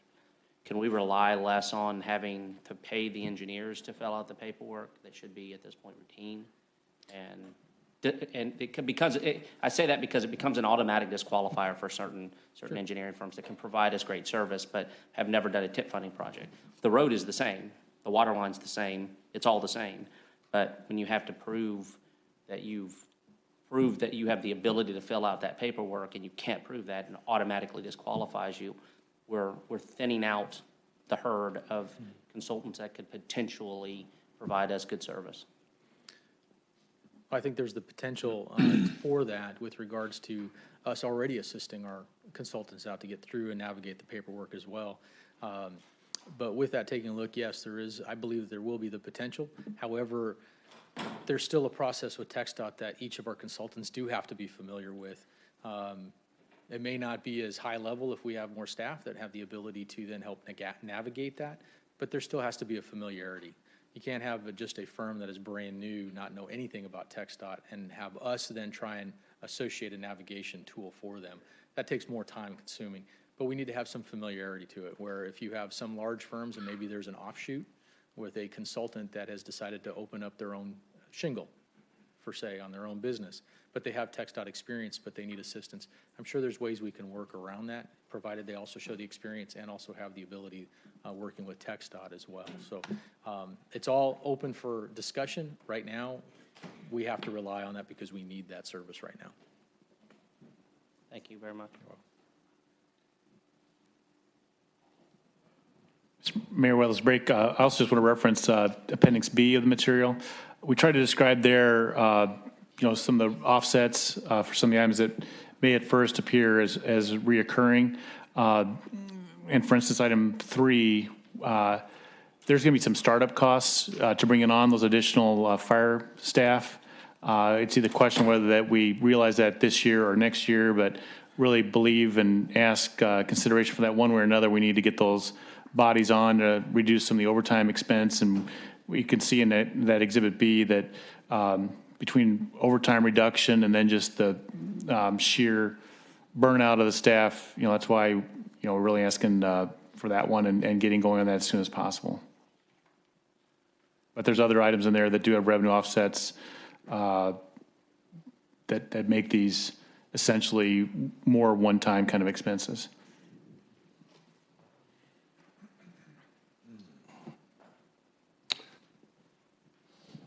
Councilmember Carbone, would you want to kick that off? Yeah, thank you, Mayor. On item number 1, the preliminary engineering for mobility projects, is in the memo, I didn't see the feeder, so the northbound feeder south of 518. Is there, I think, we've said it before, I think there's going to be a huge impact if we ever get that pushed through. Is there anything in terms of that preliminary engineering that we can do to get that moved forward?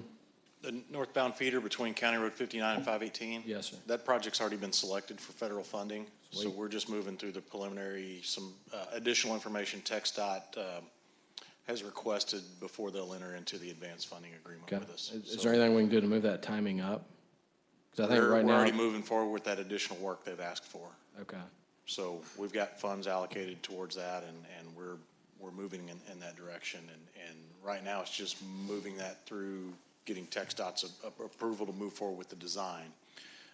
We've budgeted to move forward with the full design without the matching funds from the state, because those aren't available for several years, to get that project, as the mayor was discussing earlier, but to get that project basically ready to go through the environmental process, through the design, any right-of-way issue, any right-of-way acquisition necessary, get all of those things completed, and then approach HGAC annually. About this time of year, the state and HGAC start looking at the letting schedule, and projects that will not make the state's letting schedule by the end of August, they start pushing them to the next fiscal year. That opens up available dollars in the current fiscal year to move projects up that are ready. So we've probably still got 2.5 to 3 years to get that project ready, but it's in the process. Okay. The funding for it right now is not allocated until 2025, so that's why we want to move it forward and get it ready and then try to advance it in that manner that I described. Thank you. And number 4, the staffing for station number 6. I'm glad that we can see it in fiscal year 18. I guess why, is there something going on with 17 on why it's in the mid-year budget update? It was, as you can see, it's more to flag that, and we've got the other firefighters in there and wanted to, that's what we need to do first, is more to show the logic and that we haven't forgotten about the other thing, frankly. Okay, all right. And I'm glad to see the monitoring for Blue Ridge, but I think Councilman Reed has some comments on that, so I'll defer to him. Councilman Reed, do you have any comments? Item number is 16. Basically, I guess we're paying Cobb Finley, engineering firm, to go out there and essentially take pictures. I mean, it seems like I think we could do a lot better with the 42 grand that we're getting ready to spend on them and the 21 that we've already spent on them. I'd like to see us maybe, and I raised this issue before, spend that money on either an outside environmental lawyer to actually go over there and take the same pictures, but someone that's aware of that process and how new cells are built and that kind of thing. But then also, or an environmentalist, something more cost effective than them just going out there for a couple days. Right? I don't really see the benefit to that. But also, and this can't be reworked. Why are we spending the money on it? Why is the city spending the money on something that, you know, I guess it's in the past, but we should have had them actually spend or pay for us to come out there with some kind of independent person from a settlement standpoint. But now we're asking the taxpayers to pay for the settlement agreement that we entered into, and for us to hire somebody to go out there and look at it. I don't know. It feels kind of backwards. So I guess my issue is two issues. One, you know, and this probably can't be changed, but, you know, why are we paying the money anyways for somebody to go out there? But two, if we're going to pay for somebody to go out there, I'm pretty sure the taxpayers would rather their money go the 63 grand or the 42, the additional money, all of it go to either somebody that's dedicated here that works for the city, that can be, you know, our environmentalist. Obviously, this is an issue that's been ongoing since we entered into the settlement agreement. And so we're looking at about 10 years now. I don't see why we can't have somebody, either one on staff or an outside counsel that maybe Darren approves of or picks, that is specifically an environmental lawyer or some type of environmentalist. Usually environmental lawyers hire their own environmentalist to go out and you know, do things like this for them. I know this is just for monitoring the development of new cells, but we can be spending this money and getting two things for one by paying somebody like one of the two people or both of the people that I just mentioned to actually go out there, monitor, but at the same time give us feedback as to, you know, how they're defaulting in emissions and you know, they're not, you know, abiding by standards and that kind of thing, and not just depend on TCEQ. Again, this is the taxpayer dollar that we're spending, so I think we need to spend it way more wisely than you know, Cobb Finley, an engineering firm. I like those guys, but I mean, this is not their thing, and this is not. I mean, the development of a cell. You know, maybe they've seen other landfills, but I don't like approving this money for them. I'll let Darren address what we're allowed to do and not do within the agreement, but I do want to describe what the scope of services that Cobb Finley's providing. It's not engineering, it's construction observation and review of the plans and specs, and that what's being done in the field adheres to those plans and specs. So Blue Ridge develops plans and specifications when they need to build a new cell. Those are submitted and meet the TCEQ's requirements, and then they move forward with the construction of those. So the role that Cobb Finley has is they review those plans and the specifications. They have construction inspectors that observe the construction, provide us daily reports. That does include pictures, but it also includes what they did that day. It also includes observations as to whether or not they're meeting those plans and specifications. And I believe they also are reviewing any testing reports, construction testing reports, which is typically going to be density of the liner and that the liners were put down properly. So I just kind of wanted to clarify exactly what they're doing, and maybe Darren can expound upon what our rights are as far as that goes under the agreement. Okay.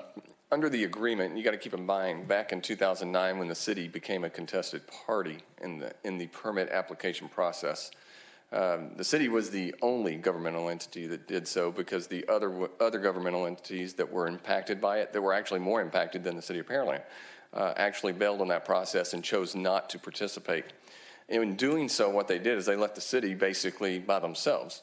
As you know, in something like that, when you're contesting a contested hearing with respect to an application before the TCEQ, strength will come in numbers. And when you have a number of governmental entities unified on a front to oppose the application and try to get changes made in the application, you have a much more better chance in doing so. In this particular case, the TCEQ had already rendered a decision that they were recommending approval for that. And now the city's involved in it trying to get changes. Had the city not become a contested party, we would not even know when they were building a cell at that part. We wouldn't have any clue. They would just do it. Per the agreement, the negotiated settlement was that they had to give us 14 days notice of that construction. I believe, is it 14 days? If I can't recall, I'd have to go back and double check, but we get notice. And then we have the ability to go out there with a consultant to observe the construction process and make sure that it's complying with the specs, as Trent just indicated a while ago. Again, that is a concession that the city did get. There was no way that they were going to pay for that for an entity that they knew that they were going to get a permit approved. We had very little leverage in that negotiating process at that time before the TCEQ. So I left out one thing that I do want to point out. What the construction that we are notified of and that we're going out to observe is actually the initial cell liner. So it's the poly liner, it's the clay liner, it's all those things. It's not to observe that they're putting any trash or any cap or anything like that in that cell properly. It's just the initial construction of the clay liner. Ultimately, that's a lot of money to just go out and observe on a couple of times. And maybe Councilmember Perez can speak to, from a specialty standpoint, what Cobb Finley is actually providing us. I have an issue, though, still with us paying somebody $63,000, yet, and I missed that meeting. I hate I did, but the meeting where we discussed, or it was discussed, whether or not we were hiring an environmentalist or an outside counsel, the decision was no. and I mean, just to pay somebody to send us, I guess, what did you say? Pictures or drawings and that kind of thing? They're reviewing the specifications. They're on site to ensure that what's being constructed is within the plans and specifications. So it's construction observation. It's daily reports of that construction, that they don't see anything that's not being built within the plans and specifications, and they review any testing reports that are done on site for that construction. So isn't that something one of these new project managers can do? No, sir. Those are project managers. They manage the overall project. They're not, construction observers. We do have construction inspectors, but they're busy on the development projects and city projects. So it is something that we have traditionally, when they've built new cells, we've traditionally used consultants to provide those services. And it's truly observing construction. I don't know that an environmentalist or an environmental attorney would have the expertise to observe that construction and say it's being built within the plans and specifications. And you're right. An environmental attorney probably doesn't have that background. Environmentalist, maybe, just depending on what their background is.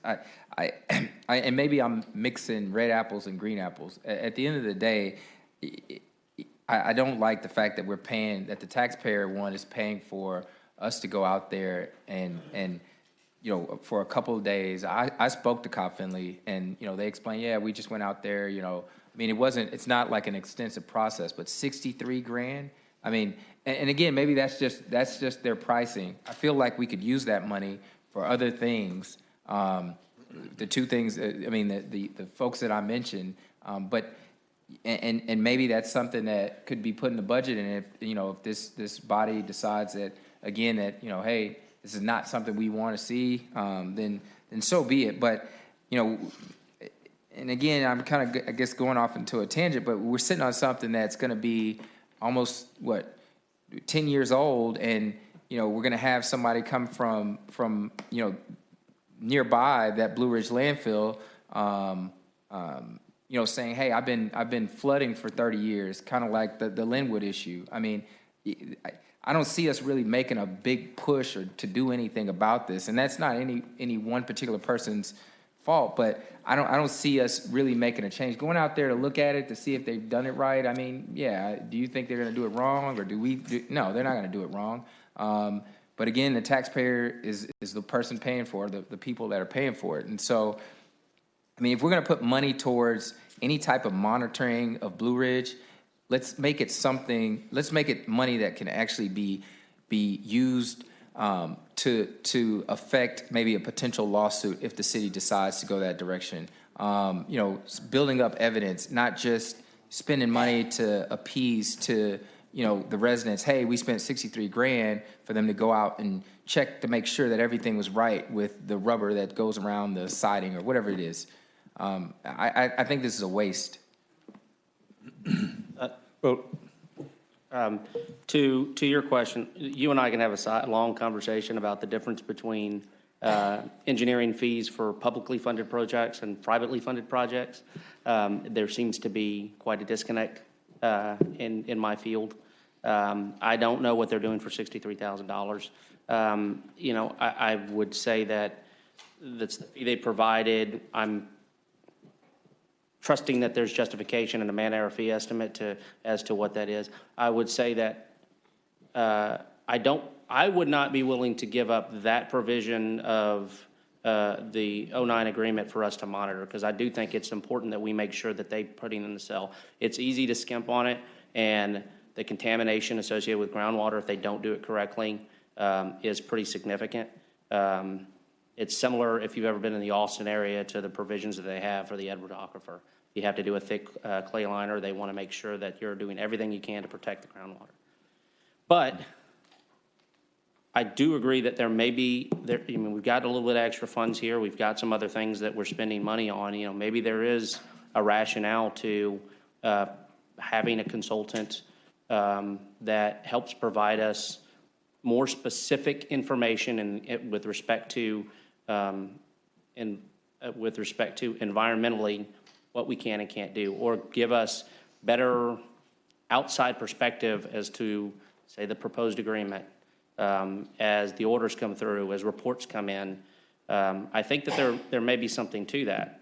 I wouldn't say that I would take it from the 63, but maybe there's justification to take it from one of the other items that we can deprioritize if that's the will of council. So we do both. We do, at least what I'm suggesting is, I think that we shouldn't eliminate anything that we've agreed to do in the 09 order. I mean, even if we feel as if it's not providing us what we would want now, in hindsight, it's still something that we said we would do in the order, and we still should do it.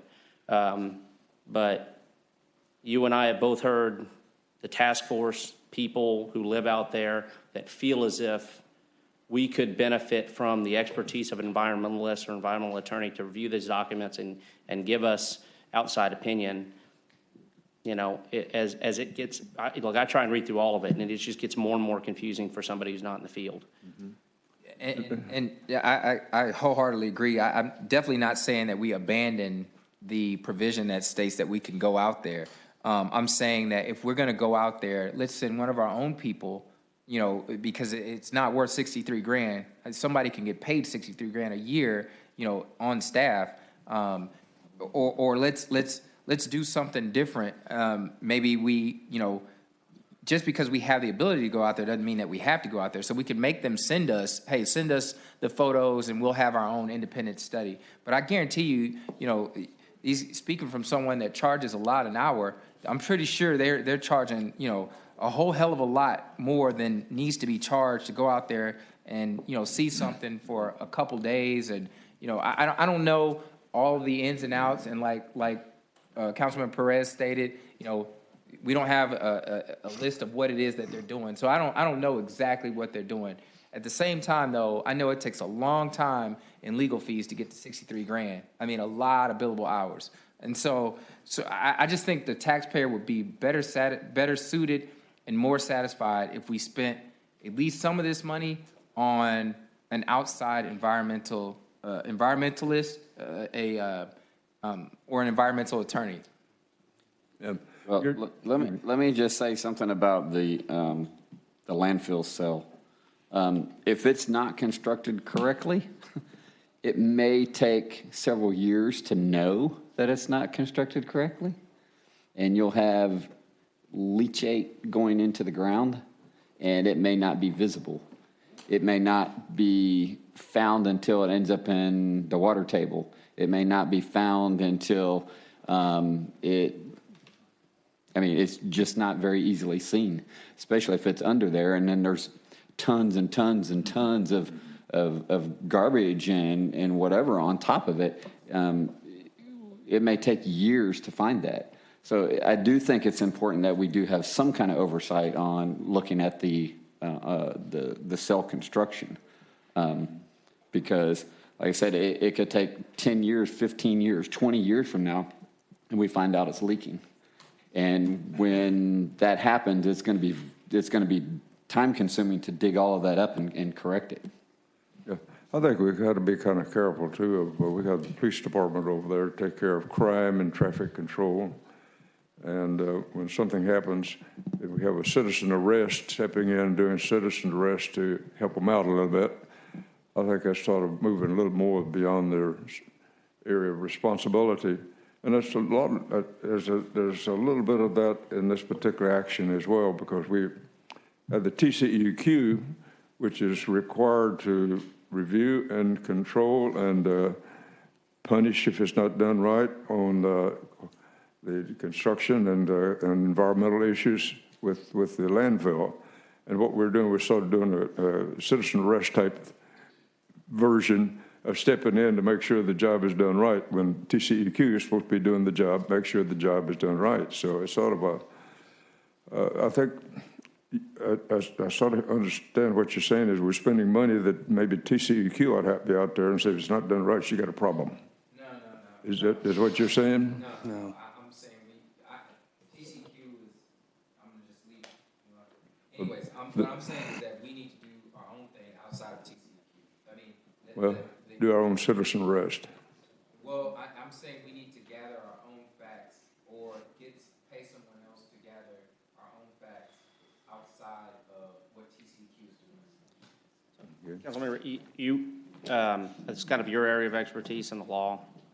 What do you feel like would be a reasonable sum for, say, a year-long contract to have somebody, possibly an attorney, with environmental expertise? I don't want to sacrifice what Cobb Finley's doing. I think we need to take a closer look at how the evaluation's going, but they need to review it. They need to make sure that the construction plans are done appropriately. They need to review the liner. They need to make sure that the liner is compacted correctly, that it's the proper clay, they're getting the soil testing. There is complication to it, but I think it's certainly worth, I mean, it is $63,000, so I think it's worth at least an exact memo to us to say, how did this sum come to be determined, how many man hours, and what are those man hour rates. I think that's worthy. But I don't want to sacrifice that, because I think that's a necessary function of that agreement, because groundwater contamination was our biggest concern at that time. Odor concern now is pushed itself to the forefront.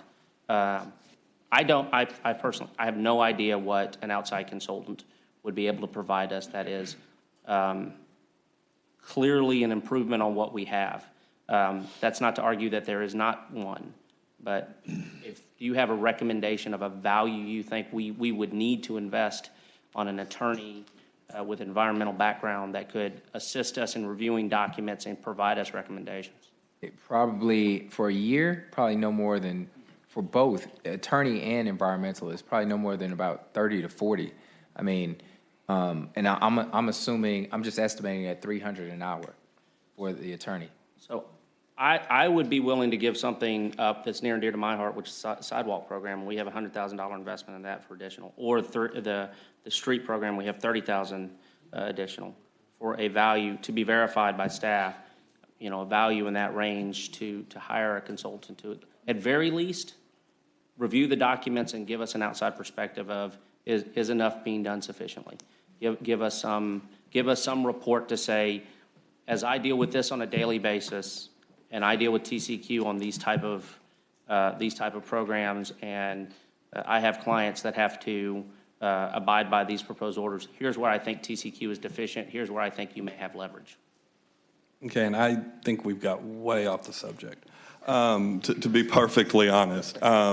I mean, if you really think that figure is going to be 30,000, let's make that a separate item. 30,000 is not going to break any budget we have. I mean, staff can find $30,000 if that's the direction council decides to go. Historically, it has not been the direction council decided to go. When we talk about 63,000 being a lot, realize that's not salary. That would be salary, benefits, total cost of employment, which is a whole lot higher than just salary. And I don't think we can find engineers that I would trust to do this work for 63,000 all in for a year employee. We have to remember the reason we did the agreement on looking at these liners is the $150 million surface water treatment plant we're putting out there. That is to protect that water supply and that investment. So we definitely need to monitor the cell construction. And again, if we want to talk about consultants and other things with this issue, I'm fine with that, but I think that's a separate topic, to be totally honest. And we can have that. Let's put it on the agenda, but let's kind of focus on what's been laid out. And I'll be honest, I don't want to reduce the sidewalk or the street numbers because we're underfunding those as it is. So I do like the list. I think staff did a good job of looking at issues citywide and spreading this money among departments and issues we have and allocating this one-time pot of money in a good way. So I want to thank them for that. Just real quick, again, I'm not saying that we have to get rid of it. I mean, we can still send somebody else out to monitor, but like Councilman Perez said, if they could present us or give us something that shows what we're spending our money on. I mean, 63 grand, I don't care. They're not going out there for the whole year. I mean, they're not going out there every day. They're going out there. I spoke to them just last week. I spoke to Brad, and I mean, it's not a continuous process. They don't have a guy dedicated to this. I mean, that's not how it's working. And so, I mean, they probably have some people dedicated to it. I'm sorry, but it's not like, you know, this is their only thing for the whole year. With that being said, I'd like to see a breakdown. Sure, and we can provide the breakdown and the man hours that have been expended. Just to kind of clarify on the 63,000, that's for 3 different cells. One, they've already wrapped up construction on. That cost us about $21,000. And it's a time and material contract, so it's at their normal rates for construction inspection and construction management. And then we just recently, I don't even know if we've received the notification, but we heard through that process that we were about to be notified of 2 additional cells that they would be constructing this year. So they are out there typically on a daily basis when they are under construction. It's several weeks that they're under construction. And then, of course, when they complete that cell, we don't go out there anymore. And that's one of the reasons we contracted out, is because it's very sporadic work. To hire somebody internally, you know, unless we had something else for them to do the rest of the time, you know, we wouldn't effectively use them. And this is probably the first year in several years. It's been several years since they've constructed a cell, so it's sporadic from year to year as well. So we may, you know, I don't think for probably the last 3 to 4 years we've had to expend any funds on observing the construction. So I just wanted to break that down a little further. We can provide more detail on the man-hour efforts and the unit costs that are in the contract that just wrapped up. Thank you. As far as where the money would come from, Councilmember Perez had mentioned the streets and sidewalks. I agree with Councilmember Orr. No, I don't want to see money come from streets and sidewalks, but there's a $116,000 number for some furniture that maybe we can cut back on. And that was my next, I guess, question about this furniture that we're paying for. I mean, from reading it, it says the furniture that we currently have is 8 years old, but it's been used like it was 24 years old. And I'm just, what kind of furniture is this? I mean, what? So this is in the dispatch center, and this is, obviously 24/7, and, it's used heavily. So that's the idea. I mean, I don't know if Captain Randall wrote that, but the memo, we try to describe that. It's near end of life. It could be punched over for next year and compete against the other supplemental items, but something we saw that, just ask for the consideration if we can move forward on it. It's going to need to be replaced, and it's either now or next year going to be real high on the list. So, But I guess my question is, what is it that we're getting for 116? I think a lot of furniture. Johnny, thank you.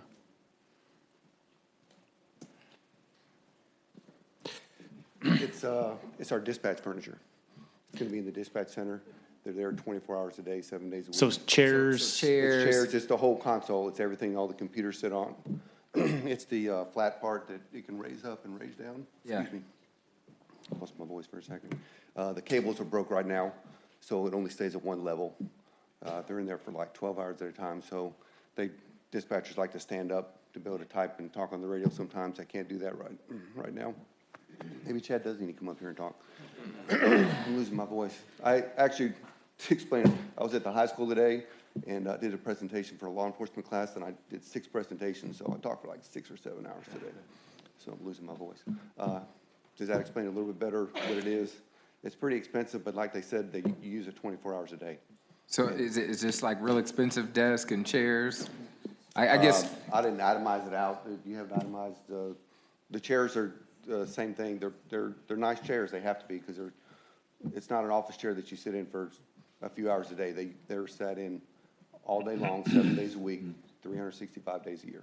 With it being over 50K, it'll come to council for approval. Right. Correct. So we'll get some more details before we say yes. The furniture, like they said, we bought this furniture when we moved in the building. Okay. Appreciate it. 2010. You haven't watched those young ladies and guys in that area. That's a tough job sitting there doing the whole shift, because you can't leave with issues going. Councilmember Moore, would you have any comments at this point? Yes, Mayor, I do. Thank you. Woke him up. So one of the things, and I've brought this up before, with the expansion of Bailey Road, we're expanding the road, but not the overpass. At some point in time, I think that's going to be an issue, because it's a bottleneck. It's already a bottleneck now during the morning hours and the afternoon hours, because it's just one lane going over the bridge and one lane coming over the bridge. But with that road expanding, it's going to put a lot more traffic on there, and that's going to bottleneck even more on the bridgeway, on the overpass.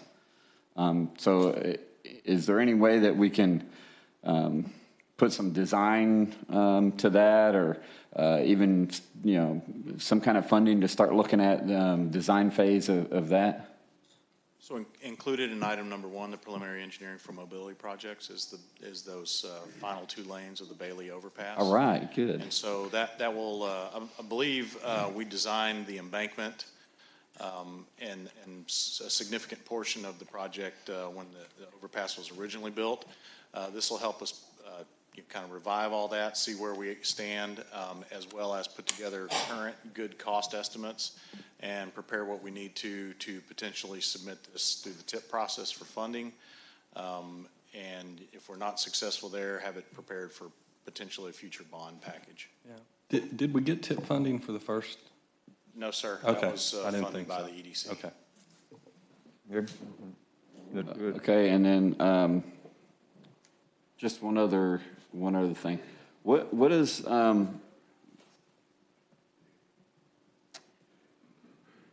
no, I guess that's already been covered, so okay. Good. No, that's all I have. Or no? I'm good. Good. Perez. Just to follow up on Councilmember Reese's concern, I don't feel like we have a consensus on how we want to move forward with respect to the additional expenditure of an environmental consultant. But could we, as staff, at least right now, reach out, get an idea, get a quote for at least reviewing the documents and providing us a recommendation. Push it out in a Thursday memo and give us an idea of what the expenditure would be. And then subsequent to that, at council's request, we can add that expenditure as an approval if we wish.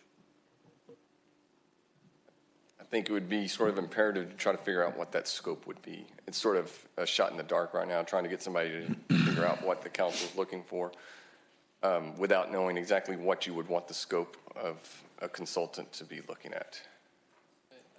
I think it would necessitate another executive session since it's dealing with legal matters. I'd like to see it discussed on a future agenda item. Thank you. Councilmember. That was kind of my point to begin with. That's, to me, something totally outside of what this item on the agenda was, so. Let's make sure we concur with Mr. Reed's schedule so he can make it to this one.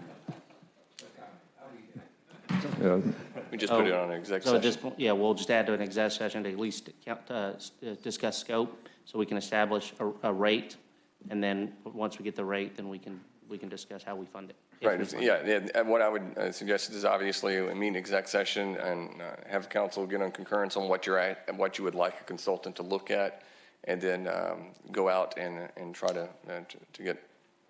identify what those costs would be and report back to council, and then you can make a decision on how you'd like to proceed. Mm-hmm. I really think all 16 of these items are essential because the length of it indicates that some have been hanging around a while. And if we don't start cleaning up some of these odds and ends, we'll have a little problem here, a little problem there. And I think it's time for us to go ahead and clean them up. And I think the list is a very effective and very, very proper list for us to consider tonight as it presented. Anybody have any further comment or question? I'll kick it back to our staff on this. You getting any direction?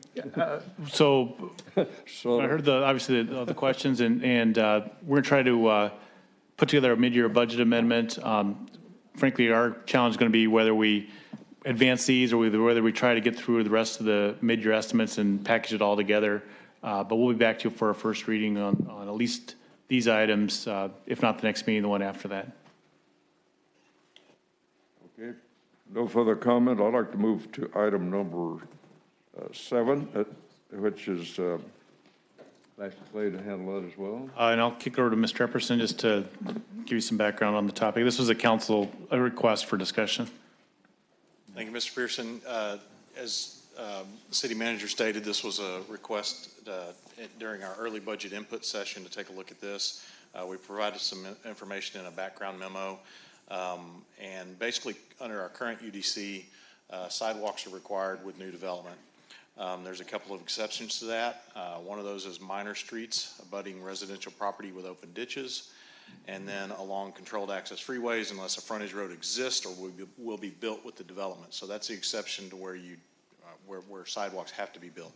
And then where they have to be built, there's a couple of options of where we accept payment in lieu of construction of those sidewalks. One of those is if there's basically a pending capital project or city project that would, if that sidewalk were to be built, would have to be torn out and replaced with that capital project. So we kind of use the scope of our 5-year CIP for determining that. Those funds, if we have that situation and the developer makes a payment in lieu of construction, those funds go into that capital project fund and help pay for the sidewalks in that project. The other one is on infill lots on a roadway with no existing sidewalks. So one of I guess the discussion started with, is there a means of taking additional payments in lieu of to help fund a sidewalk gap program? And Public Works has put together some numbers that we, to fill all the gaps throughout the city that have occurred over many years. We need about $300,000 a year over 20 years to hit all those gaps. That's of course, in addition to our sidewalk trip hazard program and removal and replacement program. Of course, as development infills a lot of those gaps as we move forward, those needs will go down. But that's just kind of the current situation. We looked at some other cities as far as what they allow for payment in lieu. Most other cities that had information readily available did accept payment in lieu. A few don't. Most of those had restrictions, probably a little bit more right around the where we are on where we restrict those to, maybe a little slightly more restrictive. So it kind of as things stand, we're open to taking a look at that. We see if we open that up to taking payments in lieu of in more places, then we just got more gaps we've got to fill down the road that we've got to fund at some point anyway. I think one of the other things that was discussed was that the amount of payment we take in lieu today is based on our removal and replacement contract, which is very cost effective, I would say the sidewalks we pay for through that program and that bid are pretty inexpensive compared to what we see on new development of projects that the city builds or roadway projects where we add the sidewalks in there. I think that's because that's a removal and replacement. There's not a whole lot of prep work other than pull out the old sidewalk, and then when our contractors that bid that know that we're going to put them in an area to work for an extensive period of time before they move to another area. And filling gaps is a little bit more of a hopscotch approach. And we've talked to them a little bit about that and talked to them about potentially bidding on a gap program. And they've indicated they could not hold their current pricing we see on our removal and replacement contract for filling those gaps. So, I think that's another thing we need to look at is what do we charge when people avail themselves to the payment in lieu of, and that maybe we need to base that off of a higher number in the first place. But we'd be happy to hear some discussion and answer any questions you may have. Yes, Councilmember Perez. One, I'd like to thank staff for putting this together. I know it's somewhat esoteric and fairly unique. My thought is this: we do have significant gaps throughout the city. As I enforced on occasion the sidewalk program, as I see it enforced, I feel like in certain areas it's creating more of a gap program. It's also creating an inconsistent appearance to the sidewalk, particularly in the older sections. What I'd like to do, at least my personal opinion, is we have a program that I think we could build this upon to be similar to, and as you and I have discussed, I think we have a program for the parks. If somebody's building a smaller subdivision, we want them to participate in the park contribution, but they don't have a subdivision that's large enough to build a park in their subdivision. So what we've decided is we'll create regions and say, you're going to service parks for your community, and it's going to be built in this region, and you're going to pay us, in lieu of building a park, you're going to pay us to help improve or expand or maintain a park near you. I kind of see this as the potential of having a similar program. As we go into the older sections, like on the older side of 518, we are never going to fill those gaps of development at a time. We're just not. It's going to take either 518 getting built and that being included in the project, or an investment in the city to prioritize that. And I would like us to have more leeway into finding older sections of the community where we have existing development that existed prior to us having a sidewalk program. As these developments come in hopscotch across there, and we know, look, these guys aren't going to fill the sidewalk. We're going to have 100 linear feet of sidewalk that goes along, say, 518 or Pearland Parkway or one of these other roads that have commercial zone, and they're going to build 300 linear feet of sidewalk that goes nowhere. It serves nothing. It's not part of a reasonable part of a multimodal program because you can't get to it and can't get out of it. I'd rather see us give them the option of saying, at a rate that we determine, instead of you building that sidewalk in front of your property, let's use that somewhere else where we can fill a 300-foot gap, where we can begin to connect them. If it is not financially reasonable for us to use the rate that we give for a contiguous sidewalk in the subdivision in our current sidewalk construction plan, and we've got justification for it to be in a higher rate, I'm fine with it. But I think what we are doing with the sidewalk program, we're essentially taxing the developer to fill in sidewalks for us. And I just don't see in any city where that's done that it works well. It creates discontiguous cracks. It creates sidewalk that looks non-uniform. It doesn't create the sense of a walkable community, which is the entire purpose of the program. I'd like us to at least have the opportunity to take a different approach that helps us fulfill the desire of what the program originally, in my belief, originally was trying to accomplish. I'm not saying that we do it for every community. Like if you're talking about areas of Shadow Creek where, or the west side of town where there's significant development and, there really isn't a good place for us to move that sidewalk from in front of that development to somewhere else because we don't have significant gaps. It's relatively new development. They were required to build sidewalk throughout there. Then we don't necessarily have to do it there. But in the older sections, in the middle sections of town, in the parts where there's big gaps, and that 300-foot section or however long is just really not going to serve anybody. It's going to frustrate the developer. It's going to frustrate the people who look at it and say, what is this for? I'd like us to see us use that sidewalk, maybe move it to a part where we actually have a difficulty getting kids to walk to school and help fill that program, because I know that the grant program for that is sometimes difficult to find funding in certain areas. I just see that if we're going to tax the developer for it, I just feel like there's a better use for that tax, in my opinion. And I don't disagree. It's been an issue I've struggled with since before I got on council. The only issue I have is if we actually charge cost, what it's going to cost to install that sidewalk. If I'm the developer or I'm building my building, why am I going to give the city the money to put that sidewalk somewhere else?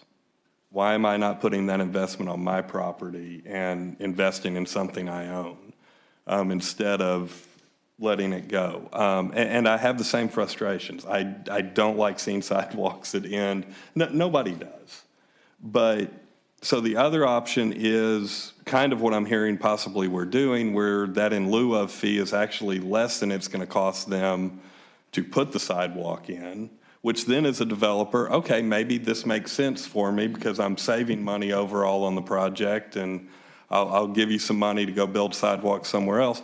But then the problem is we've already underfunded roads and sidewalks, so if we're not getting the money that it's going to cost to build that linear foot of sidewalk, we're losing in the long run because we won't be able to build the same number of linear feet.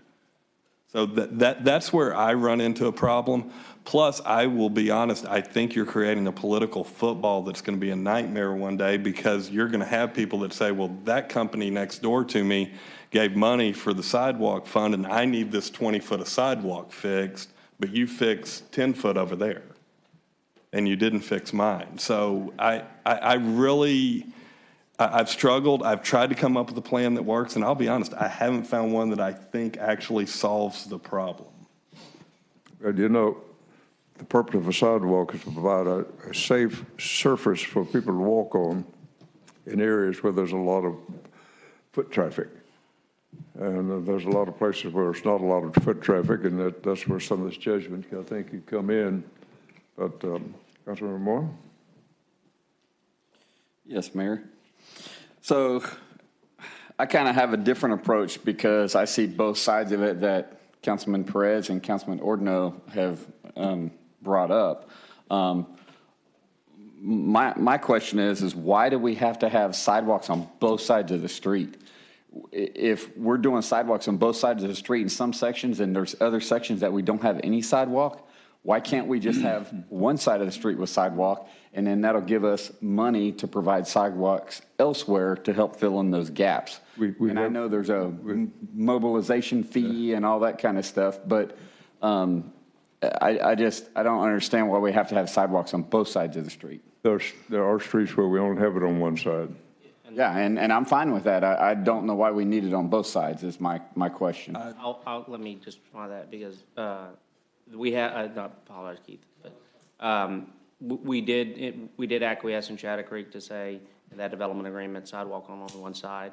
And so you have areas that are not developed that have sidewalk, and then you have the apartments on the east or the west side of the Beltway, or I'm sorry, Business Center Drive, that don't have it. We may not necessarily know where the sidewalk is needed, and sometimes it's not safe for people to cross a major thoroughfare or a secondary collector to be able to get to the sidewalk on the other side. We want to discourage people from doing mid-block. That would be my argument for it. Okay, where I live at, over near Centennial Park, there is not a sidewalk on the same side of the street as the park, but you have to go across the intersection at Fight in McLean to get to the sidewalk on the other side of the street, which only goes down to Apple Springs and then ends. Yeah. So, I mean, again, it ends somewhere, and it's not contiguous to continue on down that. Not good shape. I know that there's certain roads that we're talking about doing that are going to have sidewalks on both sides. Right. And I believe every road we build should have sidewalks on both sides because of the problem you just pointed out. Now, is it still going to have problems? Yes. This is a political football that will never go away until you have sidewalks on every piece of road, because somebody will complain when they don't have a sidewalk. Or they'll complain they'll complain that there's too many sidewalks. Right. Exactly. So you don't win. I mean, we've all set up here long enough to understand nothing we do will make everybody happy.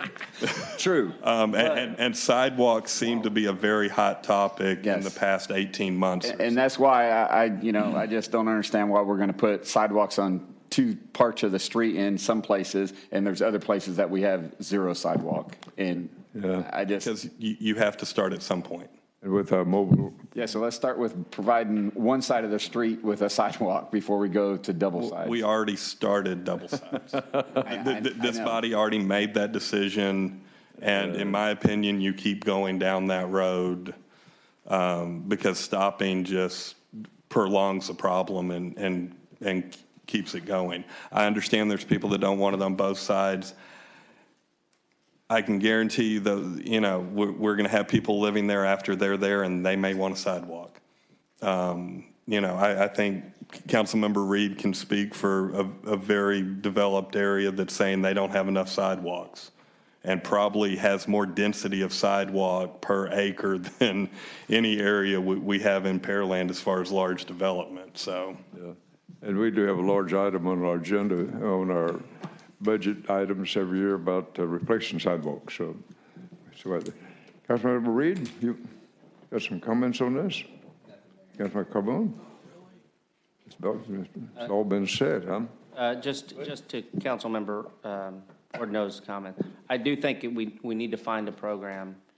If the program's not advantageous to the developer, you're right, they're not going to do it. I think that there's an opportunity for us to buy sidewalk in bulk, and then they're going to buy it not in bulk. It's going to be it's going to be a low amount of concrete. So there should be, and I say there should be a value if we look into it, if we do a gap program and say, if we're doing this many linear feet, but you have to account for mobilization, we should be able to see that value. In my estimation, somewhere for a 4-inch sidewalk at 5-foot width, somewhere in the $5 to $6 a foot value, as opposed to when we do it on the privately funded projects where we're doing it for small, it's more in the $7 to $8 or $9 value because they're just not pouring enough of it. So I would say if and only if there's an advantageous way to create this program to where it is offering a benefit to the developer and it is offering a benefit to the remainder of the city to help fund the GAP program, to help make up the difference in our lack of funding in the sidewalk program, to utilize expenditure for sidewalks in a place where we need it as opposed to a place where we don't, then I would like to see us do that. Again, just me personally. And I think that in my mind, I see that there's a way that this could happen.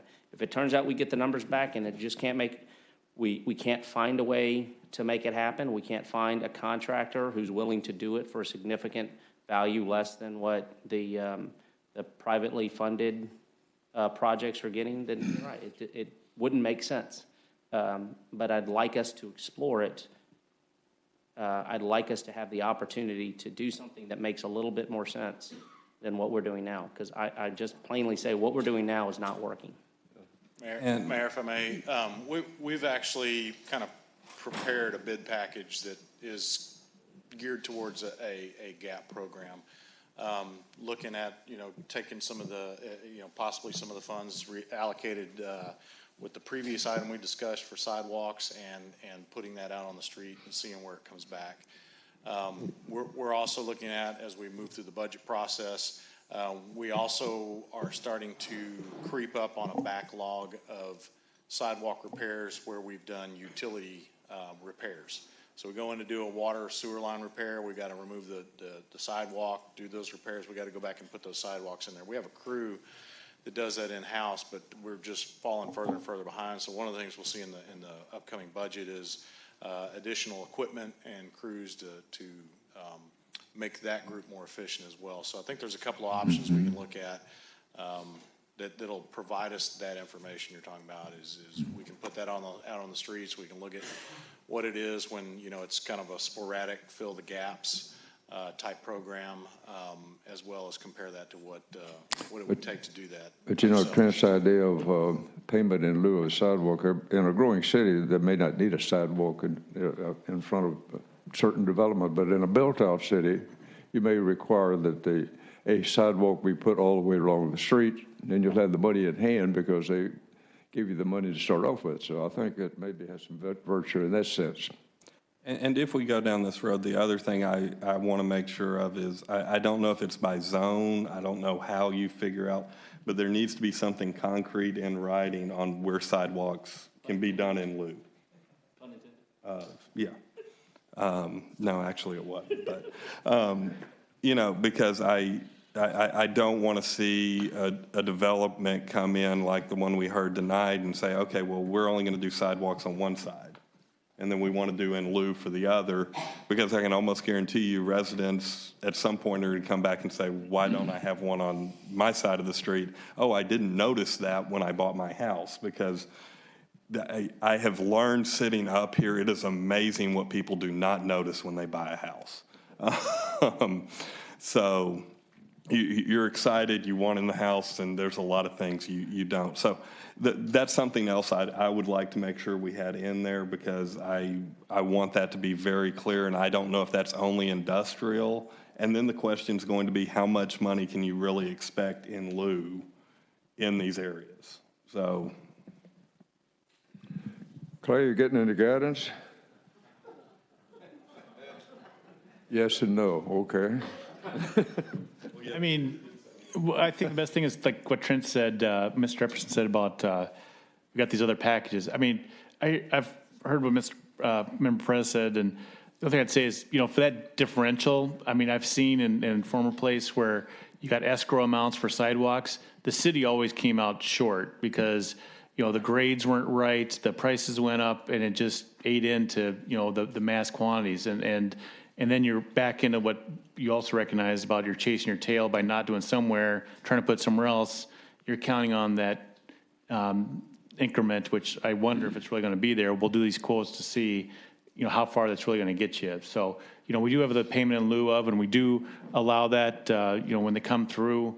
Like on 518, where there's a construction project with TxDOT, et cetera, with the boundaries aren't set up wide enough already. So it is there for, where it, at least makes immediate sense. But, city's still growing out, and we're still trying to connect a lot of things. And, on a lot of cases, the majority of them might be better when the developer's there. They're doing their flat work, and they take care of that. And then we catch up and fill in as best we can. So I would say I'm willing to be wrong on it.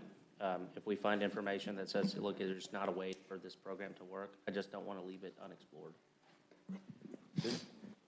Okay, let's move down to item 8 on our 7, on our agenda. Mayor and council issues for future city council agendas.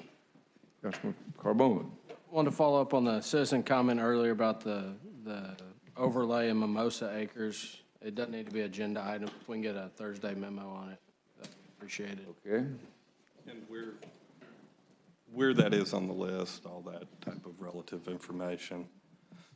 Any other items that Council Reed? Just to formally request that we add at least an exec session agenda item on a consultant, environmentalist, or some type of. Yes, and I was going to schedule that for the first meeting in June, since I won't be here for our next meeting, and I'll be traveling, so I was scheduling it for the next council meeting after that. And I may miss that one then too then. I'm sorry? No, Oh, you may miss that. Okay. One other thing I would like for us to discuss at a future point is actually this agenda item. I believe originally it took 2 council members, and now it seems like it takes 1. And I would just like to make sure we get a second. Yeah, that's great. So I guess just to formally, I'm okay with the exec session, and if anybody would voice their. I'm okay with yours, so. Okay. So that completes your future agenda items. Let's move into, the next item is other business, which is provided under executive session. We got under Texas Government Code Section 551.087, consultation with city attorney regarding economic development negotiations. Obviously, in executive session, we can discuss these items with our participants, but we cannot make a decision in executive session. But upon return to open session, we do have a new business item, number 8, regarding economic development negotiations, which we will handle upon return to open session. This time, we will recess into executive session at 8:52.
We're good.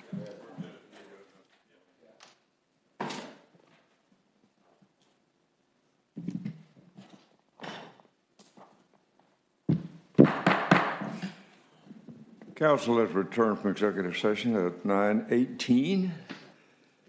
Moving in our agenda to item number 8, council action regarding economic development negotiations. Yes, Mayor, I'd recommend a motion authorizing the city manager or his designee to enter into a revised tax abatement agreement with PDC Prospect 1503. So moved. Second. We have a motion and a second. Any discussion? Hearing none, we do have motion second on the floor, Mr. Secretary. Councilmember Carbone? Aye. Councilmember Moore? Aye. Councilmember Ordino? Aye. Councilmember Perez? Aye. Motion passed 4-0 with Councilmember Reed absent from the chambers and Councilmember Hill absent from the chambers. Okay. Any other business for this meeting? We are complete with our business as an executive session and also the open session portion. We are now adjourned at 9:15.